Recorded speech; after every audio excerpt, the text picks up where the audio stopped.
என்பது நம்முடைய மூதாதையர்கள் நமக்கு அளித்த நன்கொடை. அவற்றின் பயன்பாடுகளை அறிந்து கொண்டு முறையாக பயன்படுத்தினால் நோய் இல்லாமல் வாழலாம் என்கிறார் டாக்டர் கௌதமன் அவர்கள். நிகழ்ச்சியில் அடுத்த பகுதியாக வரவிருப்பது பல்லாண்டு வாழ்ந்திட.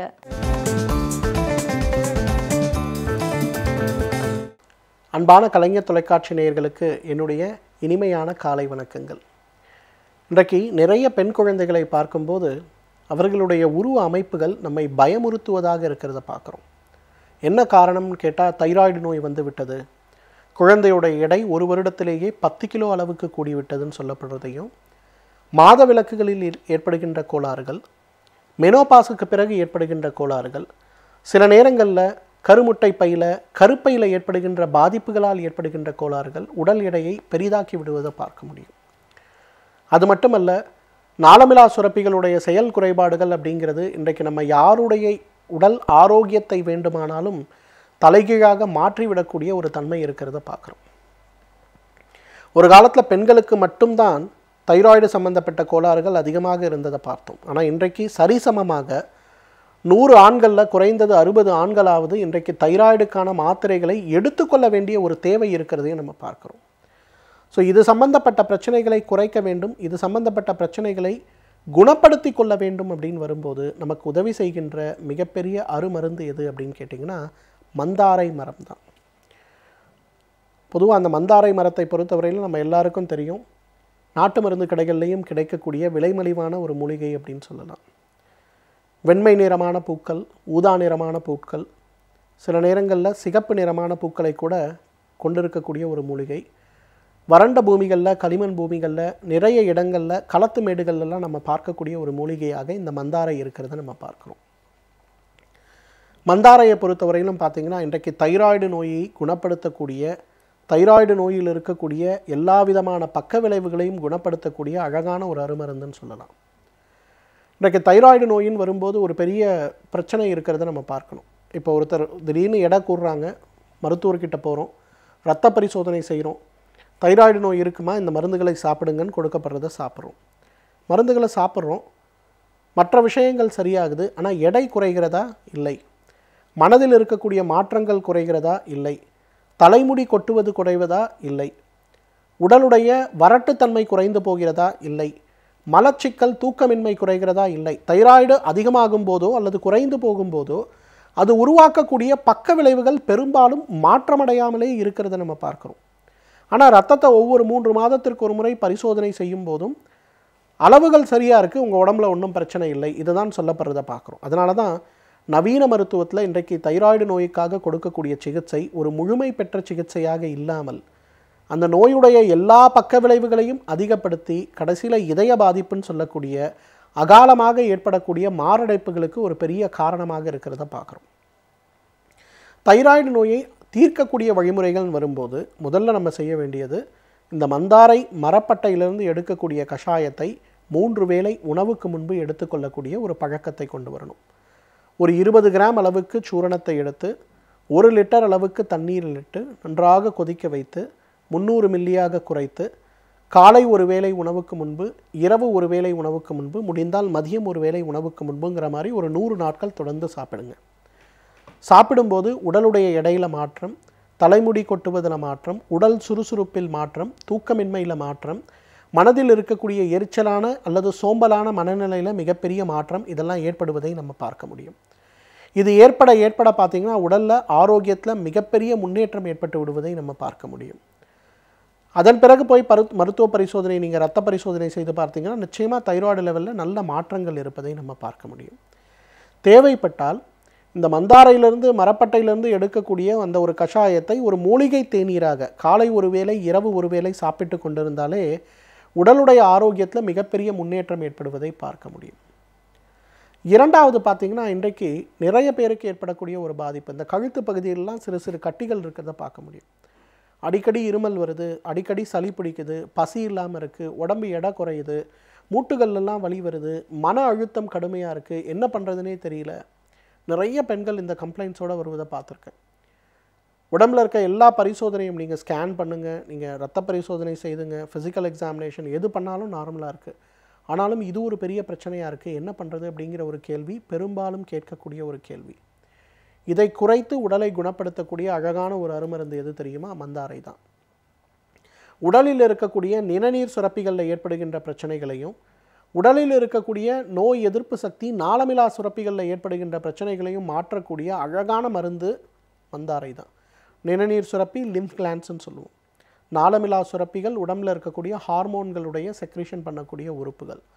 நோய் எதிர்ப்பி உடலுடைய இம்யூனிட்டி சம்பந்தப்பட்ட விஷயங்கள், இந்த மூன்றையுமே அழகாக மாற்றி உடலை ஆரோக்கியப்படுத்துகின்ற மிகப்பெரிய அருமருந்துகளில் ஒன்று எது அப்படின்னு கேட்டிங்கன்னா நிச்சயமாக மந்தாரை தான் சொல்லணும். குழந்தைகளை பார்க்குறோம், பெண் குழந்தைகள் இன்றைக்கு நிறைய பேருக்கு பார்த்திங்கன்னா உடலுடைய ஆரோக்கியமற்ற ஒரு சூழலில் இருக்கிறத பார்க்குறோம். அதுவும் இன்றைக்கு ஹையர் செகண்டரி படிக்கக்கூடிய +1 +2 படிக்கக்கூடிய குழந்தைகள்லாம் பார்த்திங்கன்னா ஒரு நாளைக்கு 14 மணி நேரமாவது உட்கார்ந்து படிக்கக்கூடிய சூழல் ஏற்படுறதை பார்க்குறோம். அந்த ஒரு சூழல் ஏற்படும் போது மிகப்பெரிய அளவில் அந்த குழந்தைகளுக்கு உடலுடைய ஆரோக்கியத்தில் ஒரு குறைபாடு, அவர்களுடைய மாதவிலக்கில் ஒரு குறைபாடு அதிகமாகும் போது அதிகப்படியான மாதவிலக்கு ஏற்படக்கூடிய ஒரு சூழல். சில நேரங்களில் பார்த்திங்கன்னா உடலுடைய அவர்களுடைய செயல்பாடுகள் கூட குறைந்து போய் 10th நிறைய மார்க் எடுக்கிற குழந்தைகள் கூட ஹையர் செகண்டரியில் மார்க்குகள் குறைந்து விடுவதை பார்ப்போம். நம்ம எல்லாமே மனம் ரீதியாக மன அழுத்தம் காரணமாக இருக்கிறதுன்னு நினைப்போம். ஆனால் உடல் ரீதியாக நாளமிலா சுரப்பிகளுடைய செயல்பாடுகளுடைய மாற்றம் தான் இதற்கு பெரிய காரணமாக இருக்கிறத பார்ப்போம்.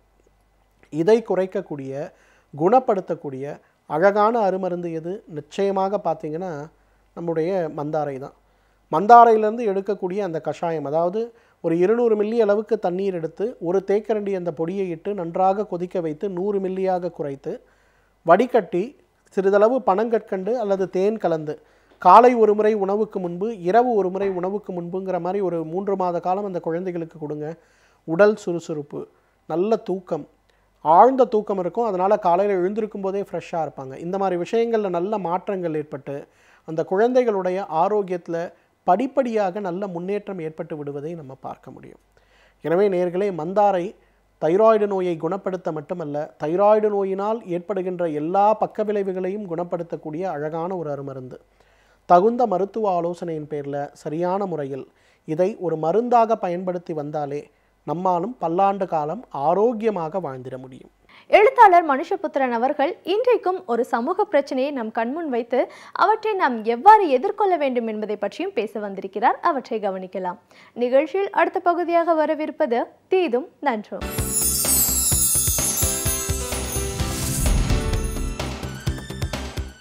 வணக்கம் நண்பர்களே, இன்னும் ஒரு இனிய காலை பொழுதில் தீதும் நன்றும் நிகழ்ச்சியில் உங்களை சந்திப்பதில் மிக்க மகிழ்ச்சி அடைகிறேன். பொதுவாக பெண்களுக்கு எதிரான குற்றங்கள் பற்றி நாம் தொடர்ச்சியாக இந்த நிகழ்ச்சியில் பேசி வந்திருக்கிறோம். பெண்களுக்கு எதிரான குற்றங்களை எப்படி தடுப்பது, அந்த குற்றங்களினுடைய தன்மை, சட்ட ரீதியான பாதுகாப்புகள், சமூக ரீதியான தீர்வுகள், உளவியலில் ஏற்பட வேண்டிய மாற்றங்கள், பாலின ரீதியாக ஏற்பட வேண்டிய சமத்துவம், இப்படியெல்லாம் பல விஷயங்களை பற்றி நாம் தொடர்ச்சியாக உரையாடி கொண்டே இருந்திருக்கிறோம். ஆனால் பெண்கள் மீது இழைக்கப்படுகிற குற்றங்களினுடைய தன்மை என்பது அது பல புது புது வடிவங்களை எடுத்து வருகிறது. இன்னும் சொல்லப்போனால் அந்த குற்றங்கள் அதிகரித்து விட்டது என்று கூட தோன்றுகிறது. இதற்கு எதிராக வைக்கப்படுகிற ஒரு வாதம் என்னவென்று சொன்னால், குற்றங்கள் அதிகரிக்கவில்லை, மக்கள் தொகை அதிகரிப்பதன் காரணமாக குற்றங்கள் அதிகரித்தது போல தோன்றுகிறது. இன்னொன்று, முன்பெல்லாம் குற்றம் நடந்தால் அதை யாரும் வெளியே சொல்ல மாட்டார்கள், மறைக்கப்பட்டு விடும். இப்பொழுது சட்டத்தின் பார்வையில், ஊடகங்களின் பார்வையில் அது முன்வைக்கப்படுவதால் குற்றங்கள் அதிகரித்து விட்டது போன்ற தோற்றம் ஏற்படுகிறது என்றெல்லாம் சொல்லப்படுகிறது. ஆனால் உண்மை என்பது அதை தாண்டி இருக்கிறது. குற்றங்களினுடைய சராசரி அளவு அச்சமூட்டக்கூடிய வகையில் இவ்வளவு சட்டங்கள், இவ்வளவு பெண்கள் உரிமைகள் சார்ந்த ஒரு பாதுகாப்புகள், பெண்கள் பொதுவெளிக்கு வந்திருக்கக்கூடிய ஒரு சூழலில் கூட தொடர்ந்து நடக்கிறது என்பதைத்தான் நாம் பார்க்கிறோம். இந்த இடத்தில்தான் சமீபத்தில் ஐநா மன்றத்தினுடைய போதை மருந்து மற்றும் குற்றத்தடுப்பு பிரிவு அவர்கள் ஒரு அறிக்கையை வெளியிட்டார்கள். அதாவது பெண்களுக்கு எதிரான வன்முறை தொடர்பான ஒரு நாளாக கடந்த நவம்பர் 25ஆம் தேதி அனுஷ்டிக்கப்பட்டது. அந்த நாளில் அந்த அறிக்கை வெளியிடப்பட்டது. அந்த அறிக்கையில் ஒரு முக்கியமான கேள்வியை எழுப்பி அதற்கு பதில் தேடியிருக்கிறார்கள். அது என்னவென்று சொன்னால், இந்த உலகத்திலேயே பெண்களுக்கு மிகவும் ஆபத்தான இடம் எது என்ற கேள்விதான் அது. இந்த உலகத்தில் பெண்களுக்கு மிகவும் ஆபத்தான இடம் எது? சிலர் சொல்வார்கள், இரவில் பெண்கள் தனியாக நடந்து செல்வது ஆபத்தானது என்று. வேறு சிலர் சொல்லக்கூடும் பெண்கள் தனியாக தொலைதூரங்களுக்கு பயணம் செய்வது என்று. வேறு சிலர் சொல்லக்கூடும் அலுவலகங்கள் பணியிடங்கள் பெண்களுக்கு ஆபத்தானவை என்று. வேறு சிலர் நாம் தெரியாத ஊர்களில் வசிப்பது அல்லது தனியாக நமக்கு அறிமுகமற்ற நபர்களுடன் பழகுவது இதெல்லாம் ஆபத்தானது என்று கூட சொல்ல முடியும். ஆனால் அந்த ஆய்வறிக்கை சொல்லக்கூடிய உண்மை என்பது முற்றிலும் வேறானதாக இருக்கிறது. இந்த உலகத்திலேயே பெண்களுக்கு மிகவும் ஆபத்தான இடம் எது தெரியுமா? அவர்களுடைய சொந்த வீடு தான் என்கிறது அந்த அறிக்கை. என்ன அதிர்ச்சியாக இருக்கிறது, ஆனால் உண்மை அதுதான். ஏனென்றால் பெண்கள் மிகப்பெரிய அளவிற்கு அபாயத்தை சந்திப்பது அவர்களுடைய சொந்த வீட்டில் அவர்களுடைய நெருங்கிய உறவினர்களால் தான் என்று அந்த அறிக்கையை சுட்டி காட்டுகிறது. கடந்த ஆண்டு மட்டும் இந்த உலகத்தில் படுகொலை செய்யப்பட்ட பெண்களினுடைய எண்ணிக்கை எவ்வளவு தெரியுமா? 50,000 பெண்கள் பதிவு செய்யப்பட்ட தகவல்களின் அடிப்படையில் பார்த்தால் ஒரு படுகொலை செய்யப்பட்டிருக்கிறார்கள். நிச்சயமாக இது ஒரு குறைவான எண்ணிக்கையாகத்தான் இருக்க முடியும். ஏனென்றால் இந்த ஆய்விற்குள் வராத நிறைய குற்றங்கள் படுகொலைகள் நடந்திருக்கின்றன. அப்படி பார்த்தால் இது ஒரு மிகப்பெரிய எண்ணிக்கையாக கூட இருக்க முடியும். சரி, 50,000 என்றே வைத்துக்கொள்வோம், அதிகாரபூர்வமாக பதிவு செய்யப்பட்ட தகவல்கள். அப்படி என்றால் ஒரு நாளைக்கு 137 பெண்கள் உலகம் முழுக்க படுகொலை செய்யப்படுகிறார்கள். ஒரு மணி நேரத்திற்கு 6 பெண்கள் வீதம் கொல்லப்படுகிறார்கள். இந்த கொலைகள் எல்லாம் யாரால் செய்யப்படுகின்றன என்று கேட்டால் அவர்கள் வீட்டில் இருக்கக்கூடிய ஆண்களால், பெரும்பாலும் அவர்களுடைய நெருங்கிய உறவினர்களால் பெண்களுக்கு இந்த குற்றங்கள் இழைக்கப்படுகின்றன. அவர்கள் படுகொலைக்கு ஆளாகிறார்கள். முக்கியமாக வீட்டில் இருக்கக்கூடிய ஆண்களால், அவர்களுடைய கணவர்களால் படுகொலைக்கு ஆளாகக்கூடிய பெண்கள் தான் மிக மிக அதிகம் என்பதை இந்த புள்ளி விவரம் சுட்டி காட்டுகிறது. அப்படியென்றால் நாம் மரபு ரீதியாக என்ன நினைக்கிறோம் என்று சொன்னால், வீடு தான் ஒரு பெண்ணிற்கு பாதுகாப்பு, வீட்டில் தான் ஒரு பெண் பாதுகாப்பாக இருக்க முடியும் என்று. இந்த புள்ளி விவரம் படுகொலையை பற்றி மட்டும்தான் பேசுகிறது. பெண்கள் வீட்டிற்குள்ளாக அடிக்கப்படுவது, அதேபோல் பாலியல் ரீதியான கொடுமைகளுக்கு ஆளாவது, அதேபோல் கடுமையான பணிச்சுமைகளுக்கு ஆட்படுத்தப்படுவது, உளவியல் ரீதியான அவமானங்களுக்கு ஆட்படுத்தப்படுவது, இப்படியாக தொடர்ச்சியாக நீங்கள் பெண்களுக்கு எத்தகைய கொடுமைகள் எல்லாம் வீட்டில் நடக்கின்றன என்று பார்த்தால் உண்மையில் நிறைய வீடுகள் என்பது ஒரு சிறைச்சாலையைப் போலத்தான் இருக்கிறது என்பதை நாம் மறந்துவிடக்கூடாது. நீங்கள் வெளியிடங்களில் நீங்கள் ஒரு பெண் சீண்டப்பட்டாலோ தாக்கப்பட்டாலோ சமூக ரீதியான ஒரு பாதுகாப்பு இருக்கிறது, சட்ட ரீதியான ஒரு பாதுகாப்பு இருக்கிறது. உதாரணமாக ஒருவர் ஒரு பாலியல் ரீதியான ஒரு சீண்டலை ஒரு பொது இடத்தில் ஒரு பெண்ணிடம் செய்தால் அந்த பெண்ணின் உதவிக்கு 4 பேர் ஓடி வருவார்கள். ஒரு பெண்ணை ஒருவர் பொது இடத்தில் யாராவது அடித்தால் அந்த பெண்ணை காப்பாற்றுவதற்கும் தாக்கிய நபரை தாக்குவதற்கும் பல பேர் வருவார்கள். ஆனால் ஒரு வீட்டிற்குள், வீடு நாம் குடும்பம் என்று நம்புகிற அந்த புனித அமைப்பிற்குள்ளாக ஒரு பெண்ணை ஒருவர் அடிக்கலாம், ஒரு பெண்ணை சித்திரவதை செய்யலாம், உளவியல் ரீதியாக அவமானத்திற்குள் உட்படுத்தலாம், இழி சொற்களாக பயன்படுத்தலாம், எதுவுமே வெளியே தெரியாது. அதாவது நான் ஒன்று சொல்வார்களே, எல்லாம் 4 சுவருக்குள் இருக்க வேண்டும் என்று.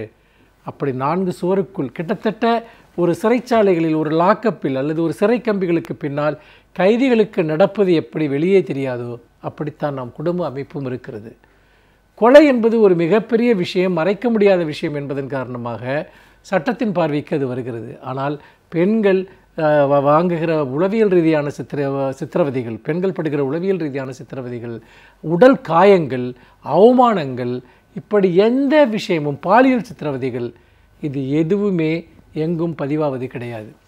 அதை மீறி ரொம்ப அபூர்வமாக சில பெண்கள் அவற்றை நீதிமன்றத்தின் பார்வைக்கோ சட்டத்தின் பார்வைக்கோ கொண்டு வருகிறார்கள். அப்படி இருக்கிற போது இந்த உலகத்தில் மிக மிக பெண்களுக்கு ஆபத்தான இடம் என நீங்கள் ஏன் வீட்டை சொல்கிறோம் என்பதை இப்பொழுது புரிந்து கொள்ள முடிகிறதா? பாலின சமத்துவத்திற்கு எதிரான போராட்டம், அதாவது பாலின சமத்துவத்திற்கான போராட்டம் இந்த உலகத்தில் எப்போது தொடங்கியதோ அப்போதே பெண்களுக்கு எதிரான வன்முறைகளும் பல மடங்கு அதிகரித்து விட்டன. பெண்கள் தங்கள் உரிமைகளுக்காக போராடுகிற போது, தங்கள் சுய அடையாளத்திற்காக போராடுகிற போது அதை ஆணாதிக்க சமூகத்தினால் தாங்கிக் கொள்ள முடியவில்லை. அவர்கள் தொடர்ந்து தாக்குதலுக்கு ஆட்படுத்தப்படுகிறார்கள் என்பதைத்தான் இதிலிருந்து நாம் பார்க்க முடிகிறது.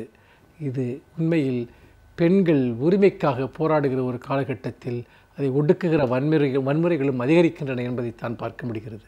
மீண்டும் இன்னும் ஒரு புதிய சிந்தனையோடு உங்களை சந்திக்கிறேன். நன்றி, வணக்கம். இப்பகுதியின் மூலமாக ஒவ்வொரு நாளும் ஒவ்வொரு துறையை பற்றி முழுமையான தகவல்களை அறிந்து கொண்டு வருகிறோம். அந்த வகையில் இன்றைக்கு நாம் சந்திக்கவிருக்கும் சிறப்பு விருந்தினர் எந்த துறையிலிருந்து வந்து என்ன பயனுள்ள தகவல்களை நம்மிடையே பகிர்ந்து கொள்ள இருக்கிறார் என்பதை கவனிக்கலாம். நிகழ்ச்சியில் அடுத்த பகுதியாக வரவிருப்பது சிறப்பு விருந்தினர்.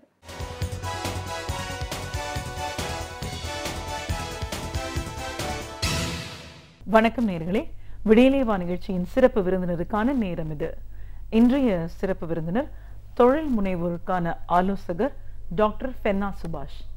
ஒரு தொழில் முனைவோருக்கான ஒரு ஆலோசகரா, தொழில் முனைவோரா, கிட்டத்தட்ட ஒரு 11 ஆண்டுகள் இந்த துறையில் பயணப்பட்டவர் அப்படிங்கிற முறையில் பொதுவாக ஒரு தொழில் அப்படின்னா அது எப்படி பாதிக்கப்படுது, அதுலேருந்து மீண்டு வரணும்னா தொழில் நிறுவனங்களுக்கு எப்படிப்பட்ட ஆலோசனைகள் தேவை, ஒரு தனி மனிதன் சுயமாக தொழில் தொடங்கணும் அப்படின்னும் போது அவங்களுக்கான ஆலோசனைகள் என்ன, இப்படி பல விஷயங்களை கருத்துக்களை நம்ம இவர்கிட்ட கேட்டு தெரிஞ்சுக்கலாம். வணக்கம் சார். வணக்கம். கலைஞர் டிவி நேயர்களுக்கு என்னுடைய வணக்கம். ஒரு தொழில் முனைவோருக்கான ஆலோசகராக முதல்ல எங்கள் நிகழ்ச்சிக்கு உங்களை நாங்கள் வரவேற்கிறோம் சார். நீங்கள் அடிப்படையில் ஒரு தொழில் நிறுவன தலைவர், ஒரு தொழில் நடத்திட்டு இருக்கீங்க, ஒரு குரூப் ஆஃப் கம்பெனிஸ் வச்சுருக்கீங்க. அப்படிங்கிற முறையில் இன்றைக்கி ஒரு தொழில் அப்படின்னா என்ன, அதில் என்ன மாதிரியான ஒரு பிரச்சனைகள் வரும், அதை எப்படி நம்ம ஓவர் கம் பண்ணுறது, ஒரு பிரேக் ஈவன் வரணும்னா அதுக்கு வரைக்கும் எவ்வளோ தூரம் போராடணும், இப்படின்னு நிறைய சவால்களை நீங்கள் சந்திச்சுட்டு தான் இன்றைக்கி ஒரு தொழிலதிபராக உங்களால் இருக்க முடியுது. இன்றைக்கி நிறைய பேருக்கு ஒரு ஆலோசகராக, கன்சல்டண்ட்டாக நீங்கள் இருக்கீங்க அப்படின்னும் போது புதுசாக தொழில் தொடங்கணும் அப்படின்னு நினைக்கிறவங்களுக்கான ஆலோசனைகள் என்ன, பெரிய பெரிய தொழில் நிறுவனங்கள் ஒரு 15-20 ஆண்டுகளுக்கு பிறகு அடுத்த நிலைக்கு போகணும் அப்படின்னு வரும்போது அவங்களுக்கு எப்படிப்பட்ட ஒரு ஆலோசனைகள் தேவைப்படுது, அதை உங்கள் நிறுவனம் மூலமாகவும் தனிப்பட்ட முறையிலையும் நீங்கள் எப்படி செஞ்சிட்ருக்கீங்க, இந்த பொதுவாகவே ஒரு பிஸ்னஸ் அப்படிங்கிறது இந்த இண்டஸ்ட்ரி இன்றைக்கி எப்படி இருக்குது, அதில் சக்ஸஸ் அப்படிங்கிறத பார்க்கணும் போது நம்ம என்னெல்லாம் பண்ணணும் அப்படின்னு நிறைய விஷயங்கள் இன்றைக்கி எங்கள் நேயர்களோட நீங்கள் பகிர்ந்துக்கணும் சார். முதல்ல ஒரு தொழில் முனைவோராக ஆகணும் அப்படின்னு நினைக்கிறவங்க அந்த பிஸ்னஸ்க்கு வர்றதுக்கு முன்னாடி என்ன மாதிரியான ஒரு புரிதலோட உள்ளே வரணும் அப்படின்னு நினைப்பீங்க? இப்போ ஒரு ஸ்டார்ட் அப் கம்பெனிஸ் இருக்காங்க அப்படின்னா, இப்போ ஸ்டார்ட் அப் வந்து இப்போ ஃபார் எக்ஸாம்பிள் ஒரு கன்ஸ்ட்ரக்ஷன் செக்டாரில் இருக்கிறாங்க ஒரு கம்பெனி. ஆஸ் எ இன்ஜினியராக ஒரு எம்ப்ளாயி ஒர்க் பண்ணியிருப்பார். சம் கேட்டகரிஸில் வந்து எப்படி இருப்பாங்க அப்படின்னா, அவங்களோட எஜுகேஷன் கரியர்லேயே எஜுகேஷன் அவங்க படிச்சுட்டு இருக்கும்போதே அவங்களுக்கு மைண்டில் என்னென்னா நம்ம ஒரு கன்ஸ்ட்ரக்ஷன் கம்பெனி ஆரம்பிக்கணும், யாரோட அண்டர்லையும் ஒர்க் பண்ணக்கூடாதுன்ற ஒரு மைண்ட் செட்டப்லேயே பசங்க வந்து அப்படி வெளியே வர்றாங்க. ஸோ அதில் வந்து அவங்க பார்க்குற நிறைய ஃபெயிலியர்ஸ் இருக்குது. ஃபர்ஸ்ட் எக்ஸ்பீரியன்ஸ் இருக்காது. செகண்ட் வந்து ஒரு காம்படிஷன் வேர்ல்டுக்குள்ளே எந்த மாதிரி ஒரு கொட்டேஷன்ஸ் ப்ரிப்பேர் பண்ணணும், ஒரு ஒர்க்கிங் கேபிட்டல் எப்படி ரைஸ் பண்ணணும், ஸோ ஒரு பில்டிங் பீரியட் சைக்கிள் வரைக்கும் நம்ம என்ன பண்ணணும், ஒரு லேபர்கிட்ட என்ன பேசணும் அப்படின்ற ஒரு கம்யூனிகேஷன், ஒரு அந்த டோட்டலி ஒரு சிம்பிள் ஒன்லைன் சொல்லணும்னா ஒரு எக்ஸ்பீரியன்ஸ் இருக்காது. ஸோ ஒரு ஸ்டார்ட் அப் வர்றாங்க அப்படின்னா ஃபர்ஸ்ட் ஆஃப் ஆல் அவங்களுக்கு தேவை ஒரு எக்ஸ்பீரியன்ஸ். அந்த எக்ஸ்பீரியன்ஸ் மேபி இப்போது அவங்க ஃபாதர் அவங்களோட பிஸ்னஸை டேக்கப் பண்ணிக்கிறதா இருந்தால் கண்டிப்பாக அவங்கக்கிட்ட அந்த எக்ஸ்பீரியன்ஸ் இருக்கும். ஸோ அது மூலமாக அவங்க பண்ணுறது கொஞ்சம் ஈஸியானதாக இருக்கும். ஸோ எங்ககிட்ட வரக்கூடிய கஸ்டமர்ஸ் நாங்கள் என்ன பண்ணுறோம் அப்படின்னா, ஃபஸ்ட் அவங்கள வந்து ஃபுல் அனலைஸ் பண்ணுறோம். ஒரு ஸ்வாட் அனாலிசிஸ் எடுக்கிறோம். அவங்களோட ஸ்ட்ரென்த் என்ன, வீக்னஸ் என்ன, அவங்களோட அப்ஜெக்டிவ் என்ன, த்ரெட் என்னன்னு சொல்லி அவங்களோட டோட்டலாக ஒரு ஸ்வாட் அனாலிசிஸ் எடுக்கிறோம். ஸோ ஸ்வாட் அனாலிசிஸ் எடுத்துகிட்டு தென் அப்புறம் தான் நாங்கள் வந்து இப்போது அவங்க ஒரு கம்பெனி ரெஜிஸ்டர் பண்ணணும்னு சொல்லும்போது ஒரு 15,000 கொடுத்தா கம்பெனி ஒரு ப்ரைவேட் லிமிட்டட் ரெஜிஸ்டர் பண்ணிடலாம். பட் அந்த 15,000 கூட லாஸ் ஆகக்கூடாது அப்படின்றது எங்களோட ஒரு பாயிண்ட்டு. ஒய் பிகாஸ் நான் வந்து ஸ்டார்டிங்கில் என்ன ஸ்ட்ரகிள் ஆனேன் அப்படின்றத வச்சு தான் இப்போ வந்து நம்ம எல்லாருக்கும் ஒரு கைடன்ஸ் கொடுத்துட்ருக்கோம். ஸோ ஒரு ஸ்டார்ட் அப் ஸ்டேஜில் இருக்க ஒரு பர்சன் கம்பெனி ரெஜிஸ்டர் ஒரு கன்ஸ்ட்ரக்ஷன் கம்பெனிக்கு வர்றாரு அப்படின்னா அவரோட ஸ்ட்ரென்த் என்ன, அவர் என்ன கன்ஸ்ட்ரக்ஷனில் என்ன செக்டாரில் அவர் ஸ்ட்ரென்த்தாக இருக்கார், ஸோ நீங்கள் என்னென்ன மாதிரிலாம் பிஸ்னஸ் பண்ணலாம் சார், நீங்கள் வந்து இந்த மாதிரி பிஸ்னஸ் பண்ணிங்கன்னா you get more business. So நீங்கள் வந்து மார்க்கெட்லேயும் நீங்கள் ஈஸியாக வந்து எக்ஸ்போஸ் ஆகி உள்ளே போயிட்டே இருக்கலாம். ஸோ ஒரே டைமில் நீங்கள் வந்து மல்டிப்புளாக நீங்கள் வந்து ப்ராஜெக்ட்ஸ் நீங்கள் ஹேண்டில் பண்ணிங்கன்னா உங்களுக்கு ஃபெயிலியர் வந்து கண்டிப்பாக இருக்கும். அது வந்து நீங்கள் கண்டினியூஸாக ஃபாலோ பண்ணால் தான் வரும் அப்படின்னு எல்லா கவுன்சிலிங்கும் கொடுத்துட்டு அவங்க எல்லாத்துக்கும் ஓகே ஸோ இதெல்லாம் பண்ணலாம் சார் அப்படின்னு சொன்னதுக்கப்புறம் தான் அவங்களுக்கான ஒரு மெமரண்டம் அப்படின்றதே நம்ம ரைஸ் பண்ணி அவங்களுக்கு ஒரு கம்பெனி ரெஜிஸ்டர் பண்ணி கொடுக்குறோம். ஓகே, இப்போ நீங்கள் வந்து ஒரு கம்பெனி ஆரம்பிக்கணும் அப்படின்னு நினைக்கிறவங்களுக்கு அவங்களுக்கான ஒரு கன்சல்டன்சி மட்டும் இல்லாமல் அவங்களுக்கு ஃபுல் சப்போர்ட் சிஸ்டமும் ப்ரொவைட் பண்ண ஒரு பிஸ்னஸ் ஏற்படுத்துறதுக்கு உண்டான எல்லா வழிமுறைகளையும் நீங்கள் சொல்கிறீங்க இல்லைங்களா? கண்டிப்பாக. அது வந்து பண்ணும்போது எப்படிப்பட்ட ஒரு அனாலிசிஸ் தேவையாக இருக்குது, யாருக்கு எந்த மாதிரியான ஒரு பிஸ்னஸ் வரும் அப்படிங்கிறது ஃபுல்லாக உங்களோட ஒரு சேலஞ்சாக போயிடுது இல்லையா? அதை நீங்கள் ஆரம்பித்து கொடுக்குறீங்கன்னு. கண்டிப்பாக இந்த அனலைசிங் ப்ராசஸ்க்கான டியூரேஷன் அது எப்படி நடக்குது, எவ்வளோ பர்ஃபெக்டாக அதை பண்ண முடியுது? ஸோ மினிமம் ஒரு 15 days பீரியட் நமக்கு தேவைப்படும். இப்போ எங்களுக்கு வந்துட்டு ஒரு ரிசர்ச் அண்ட் அனாலிசிஸ் டீம்னு சொல்லி என்னோட ஆஃபீஸில் நாங்கள் வச்சுருக்கோம். So all over the India they will market. நாங்கள் ஃப்ரீலான்சராகவும் வச்சுருக்கோம், பை சேலரி பீப்புளாகவும் வச்சுருக்கோம். ஸோ 15 days பீரியட் வந்து எங்களுக்கு நாங்கள் ஒரு ஸ்டார்ட் அப் கம்பெனிஸ்க்கு தேவைப்படும். ஸோ அவங்க பிளேஸ் எப்படி இருக்குது, ஸோ இவர் இந்த பிஸ்னஸ் எடுத்து அங்கே சக்ஸஸ் ஆகுமா, இல்லை இவருக்கு வந்து எத்தனை லாங்குவேஜஸ் தெரியுது, ஸோ இவர் வந்து இது இல்லாமல் இந்த பிஸ்னஸ் எக்ஸ்போஸ் பண்ணனா இவருக்கு என்னெல்லாம் தேவை, ஸோ அப்படின்றது எல்லாமே பண்ணுவோம். இப்போ சம் க்ரைட்டீரியா என்னென்னா, ஒரு வில்லேஜ் ரொம்ப ரூரல் வில்லேஜஸ்லேருந்து வருவாங்க. ஸோ அவங்களுக்கு வந்து என்னென்னா ஒரு கம்பெனி பண்ணணும், ஒரு பெரிய லெவலில் போகணுன்னு இருக்கும். பட் நெக்ஸ்ட் லெவல் என்ன அதில் நம்ம பார்க்கணும் அப்படின்றது இருக்காது. ஸோ ஏன்னா அவங்க ஃபுல்லாக வில்லேஜ்லேயே இருந்திருப்பாங்க. ஸோ செகண்ட் க்ரைட்டீரியா பீப்புள் அதே வில்லேஜில் அன்எஜுகேட்டடாக இருப்பாங்க. பட் அவங்களுக்கு என்னென்னா எப்படி ஒரு பேங்க்கில் அக்கௌண்ட் ஓப்பன் பண்ணணும், எப்படி ஒரு ஈவன் ஒரு பேன் கார்டு எப்படி எடுக்கணும்னு கூட தெரியாது. ஸோ நம்ம ஒரு எப்படி என்ன மாதிரி க்ரைட்டீரியா பீப்புள் வந்தாலும் ஒரு 15 days லென்த் ஆஃப் பீரியட் வந்து ஒரு நமக்கு தேவைப்படுது. அந்த 15 days டியூரேஷனில் ஃபஸ்ட் அவங்களோட ஏரியா என்ன இருக்குது, அவர் அந்த செக்டார், அவரோட செக்டாரில் வந்து யாரெல்லாம் காம்படிட்டர்ஸ் இருக்காங்க, அவங்க என்னென்ன ப்ராஜெக்ட்ஸ் பண்ணிகிட்ருக்காங்க, ஸோ இவருக்கு வந்து நம்ம மெமரண்டம் எப்படி ரைஸ் பண்ணணும், கவர்மெண்ட்டில் சப்சிடரி எந்த மாதிரி வாங்கலாம், ஸோ இப்படி எல்லாத்தையும் நம்ம அனலைஸ் பண்ணுறதுக்கு மினிமம் 15 days எங்களுக்கு தேவைப்படுது. ஓகே. எந்த மாதிரியான ஒரு தொழில் தொடங்குறதுக்கெல்லாம் நீங்கள் ஆலோசனை வழங்கிட்டு இருக்கீங்க? நாங்கள் வந்து கன்ஸ்ட்ரக்ஷன், இம்போர்ட் எக்ஸ்போர்ட், ட்ரேடிங், தென் உங்களுக்கு பார்த்தீங்க அப்படின்னா ஆல் கைண்ட் ஆஃப் பிஸ்னஸ் சொல்லணும்னா நிறைய சொல்லலாம், லிஸ்ட் ஆஃப் பிஸ்னஸ் சொல்லலாம், all kind of business. So ஒரு ஃபினான்ஸ் கம்பெனிலேருந்து A to Z பண்ணுறோம். ஆனால் ஃபினான்ஸ் கம்பெனிஸ் வந்து என்னென்னா நாங்கள் ரொம்ப அட்வைசரி கொடுக்குறதில்ல. என்னென்னா அவங்களே ஒரு ஒர்க்கிங் கேபிட்டலோடு வர்றாங்க. ஸோ ரொம்ப நாங்கள் பண்ணுறதில்ல. மதர் தேன் ஃபினான்ஸ் வந்து நம்ம எல்லாமே பண்ணிகிட்ருக்கோம். இந்த ஃபினான்ஸ் சிட் கம்பெனிஸ் தவிர்த்து மற்ற எல்லாமே நம்ம A to Z பண்ணிகிட்ருக்கோம். ஓகே. இப்போ நம்ம ஒரு தொழில் தொடங்கணும் அப்படின்னு நினைக்கிறவங்க இதில் வந்து நம்மளோட டைம் மட்டும் இல்லை, மணி ஸ்பெண்ட் பண்ணுறோம் அப்படின்னு எல்லாருக்குமே அதில் வந்து ஒரு ப்ராஃபிட் பார்க்கணும் அப்படின்ற ஒரு இன்டென்ஷன் தான். பட் அதெல்லாம் மீறி லாஸ் அப்படிங்கிறது எதனால் ஏற்படுது? ஏன்னா அதுக்கப்புறமா இதை வேணான்னு விட்டுட்டு வேலை பார்த்துட்டு போகலான்னு நிறைய பேர் போகிறத பார்க்க. கண்டிப்பாக அந்த லாஸ் அப்படிங்கிற ஒரு விஷயம் ஏன் ஏற்படுது? கிராஜுவேட், அவர் ஒரு கிராஜுவேட்டாக இருக்கலாம், இல்லை நான் கிராஜுவேட்டாக இருக்கலாம். ஸோ ஒரு கம்பெனி வந்து அவர் ஸ்டார்ட் பண்ணி போயிட்டுருக்காரு, ஒரு 1 year ரொம்ப ட்ரை பண்ணுறாரு. ஃபஸ்ட்டு அவர் வந்து பார்க்கக்கூடிய ஃபெயில்யூர் என்னென்னா ஃபேமிலி சப்போர்ட். ஸோ அவரோட செல்ஃப் கான்ஃபிடென்ஸ், அவரோட இதில் வந்து நாங்கள் நிறைய பீப்புள்ஸ் பார்க்குறோம். ஸோ அவரோட செல்ஃப் கான்ஃபிடென்ஸ், அவரோட இதில் வந்து அவங்க வந்து இறங்கிடுறாங்க ஃபீல்டில். ஸோ 4 ஃப்ரெண்ட்ஸை சேர்த்துட்டு எப்படியோ பிஸ்னஸ்குள்ளே வந்துடுறாங்க. ஸோ ஃபஸ்ட்டே பார்ட்னர்ஷிப்புன்ற ஒரு இதில் வந்துடுறாங்க. அந்த பார்ட்னர்ஷிப்புன்னு வரும்போது வீட்டுக்கு தெரியாமல் நிறைய இது பீப்புள்ஸ் வந்து கம்பெனி இது பண்ணுறாங்க. ஸோ அப்போது நம்ம என்ன தான் அவங்களுக்கு கைடன்ஸ் கொடுத்தாலும் அவங்களோட செல்ஃப் கான்ஃபிடென்ஸை நம்ம பிரேக் பண்ணவே முடியாது. ஸோ அவங்க செல்ஃப் கான்ஃபிடென்ஸில் ஸ்டார்ட் பண்ணுவாங்க, ஃபேமிலி சப்போர்ட் இழந்துடுறாங்க. ஸோ ஒரு கம்பெனி வந்து ஒரு பெரிய ப்ராஜெக்ட் எடுக்கிறாங்க, 15 days or 40 days பில் பீரியடில் அவங்க ஒர்க் பண்ணிட்டு இருக்கும்போது, அது ஐடியாக இருக்கட்டும் இல்லை construction any kind of business, இப்போ எல்லாமே ஒரு 30 days 40 days பில்லில் தான் ஓடிட்டுருக்கு. ஸோ ஏன்னா ஃபினான்ஷியல் ஃப்ளோ இப்போ அப்படி தான் இருக்குது இந்தியாவில். ஸோ அப்படின்றனால ஸோ அந்த அவங்களோட ஒர்க்கிங் கேபிட்டலை ரைஸ் பண்ணுறது கஷ்டப்படுறாங்க. இப்போ ஃபேமிலி சப்போர்ட் இருந்தால் ஃபேமிலிக்கு அவங்களுக்கு வீட்டுக்கு போய் அந்த டென்ஷனை வந்து ரிலாக்ஸ் பண்ணுறதுக்கான ஒரு சிச்சுவேஷன் இருக்கும். ஸோ அது கூட இருக்காது.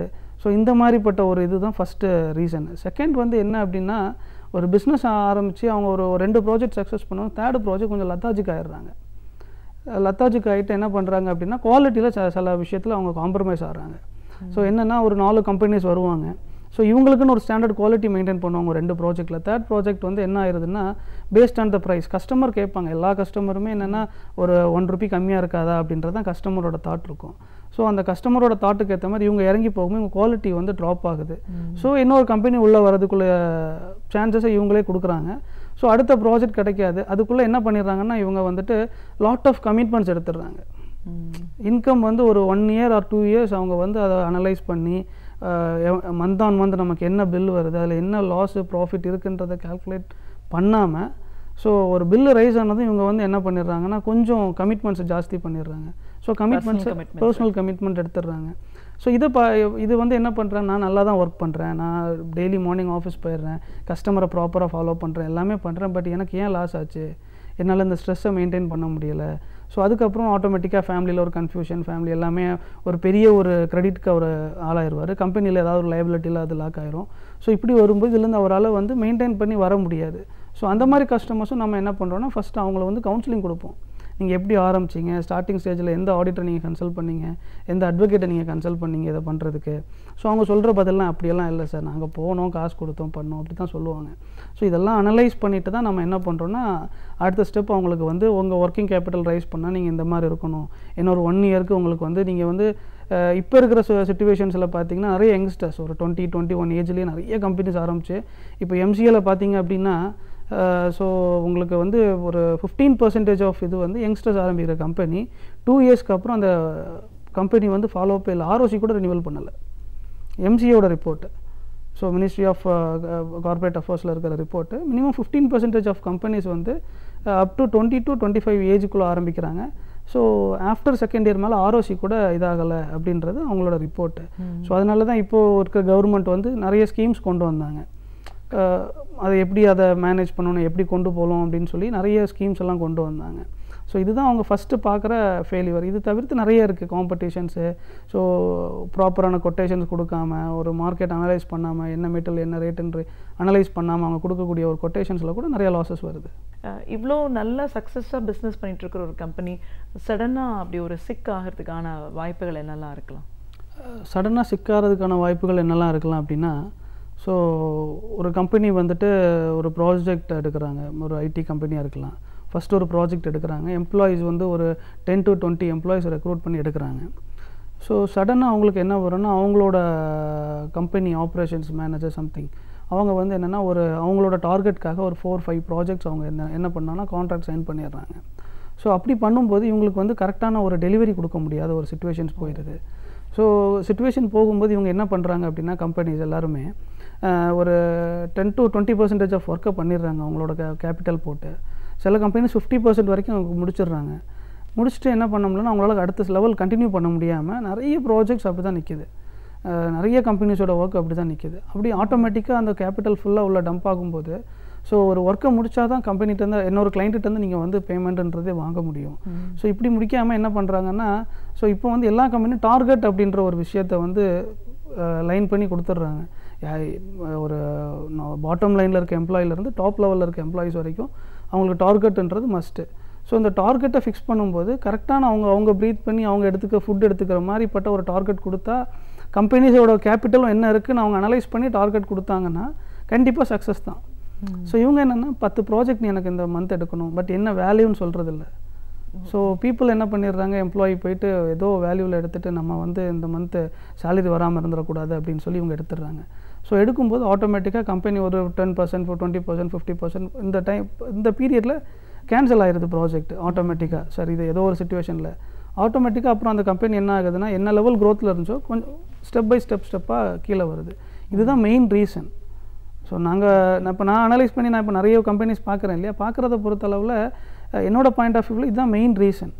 ஸோ இதெல்லாம் நம்ம என்ன ப்ராஜெக்ட் வேல்யூ எடுக்கணும் செய்யணுன்றதெல்லாம் வந்து கொஞ்சம் நம்ம பிளான் பண்ணி நம்ம அவங்களுக்கு ஒரு டார்கெட்ஸு, ரெண்டாவது வந்து அடுத்த ப்ராஜெக்ட் நம்ம போகிறதுக்கு முன்னாடி ஒரு போர்ட் மீட்டிங் போட்டு ஸோ இதை நம்ம எடுக்கலாமா வேண்டாமான்ற ஒரு டிஸ்கஷனை வச்சு நம்ம அதை கான்ட்ராக்ட் போனால் கண்டிப்பாக அவங்களுக்கு அந்த லாஸ்ன்றது வராது. ஓகே. ஸோ அதையெல்லாம் தாண்டி இந்த மாதிரியான ஒரு பெரிய நிறுவனங்கள் இல்லை கார்ப்பரேட் ஒரு டெப் கண்டிஷனில் போயிட்டுருக்கு அப்படின்னா அதுலேருந்து ரிவைவ் ஆகிறதுக்கான கன்சல்டன்சியும் பண்ணுறீங்களா? கண்டிப்பாக மேம், கண்டிப்பாக பண்ணுறோம். அது அந்த மாதிரிப்பட்ட ஒரு சிச்சுவேஷன்ஸையும் நம்ம ஹேண்டில் பண்ணிட்டு தான் இருக்கிறோம் ஒரு சில கம்பெனிஸ்க்கு. ஸோ அதுக்கான கைடன்ஸ் வந்து நம்ம நிறையா இருக்குது. ஏன்னா அவங்களோட ப்ரீவியஸ் இயர் ஐடி ரிட்டர்ன்லேருந்து ப்ரீவியஸ் மேனேஜ்மெண்ட்டில் யார் இருந்தாங்க, அவங்க என்ன ரோலில் இருந்தாங்க, அவங்க என்னென்ன ப்ராஜெக்ட்ஸ் எல்லாம் பார்த்துட்டு இருந்தாங்க, அவங்களோட ரோல் அண்ட் ரெஸ்பான்சிபிலிட்டி என்ன, இப்படி எல்லாம் பார்த்து ஸோ அவங்கள வந்து கண்டிப்பாக நம்ம அவங்க லாஸ்லேருந்து அடுத்த லெவல் புஷ் பண்ணலாம். பொதுவாக இந்த மாதிரி மேஜர் ப்ராப்ளம் இருக்கிறது ரிவைவல் அப்படிங்கிறது டியூரேஷன் எவ்வளோ நாள் ஆகிறதுக்கு வாய்ப்பு? அது பேஸ்ட் அப்பான் கம்பெனியோட லாஸ் தான். பேஸ்ட் அப்பான் கம்பெனியோட லாஸ் அவங்க எப்படி கோஆப்ரேட் பண்ணுறாங்கன்றதுல இருக்குது. நிறைய லாஸஸ் எப்படி வருது அப்படின்னு பார்த்தீங்கன்னா அப்பாவோட பிஸ்னஸ் சன்னு டேக் ஓவர் பண்ணுவார். டேக் ஓவர் பண்ணும்போதே அவர் என்ன பண்ணுவார்னா அப்பாவோட ஸ்பீடில் இருக்க மாட்டார், அதை விட ஒரு 10% ஸ்பீட் ஃபாஸ்ட்டாக இருப்பார். மேபி அந்த ஸ்பீடு அவருக்கு வந்து ஒரு ப்ராப்ளமாக இருக்கலாம், இல்லை பிளானிங் செக்டர் அந்த ரொம்ப ஸ்லோவாக கூட இருக்கலாம். ஏன்னா அவர் சின்ன வயசுலேருந்தே கஷ்டத்தை பார்க்காம வந்தவராக இருக்கலாம். ஸோ அவருக்கு வந்து என்ன வரும் அப்படின்னு பார்த்தீங்கன்னா பிஸ்னஸில் என்ட்ரு ஆனதும் ஒரு ஹைஃபையான ஒரு லக்ஸரியஸான ஒரு பொசிஷன் அவருக்கு வரும்.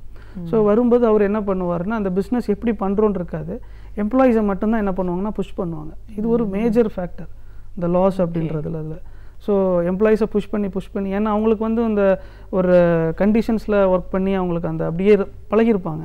ஸோ இப்படி வரும்போது ஒரு ஆட்டோமேட்டிக்காக ஒரு misunderstanding, miscommunication from employee to management வந்துடுது.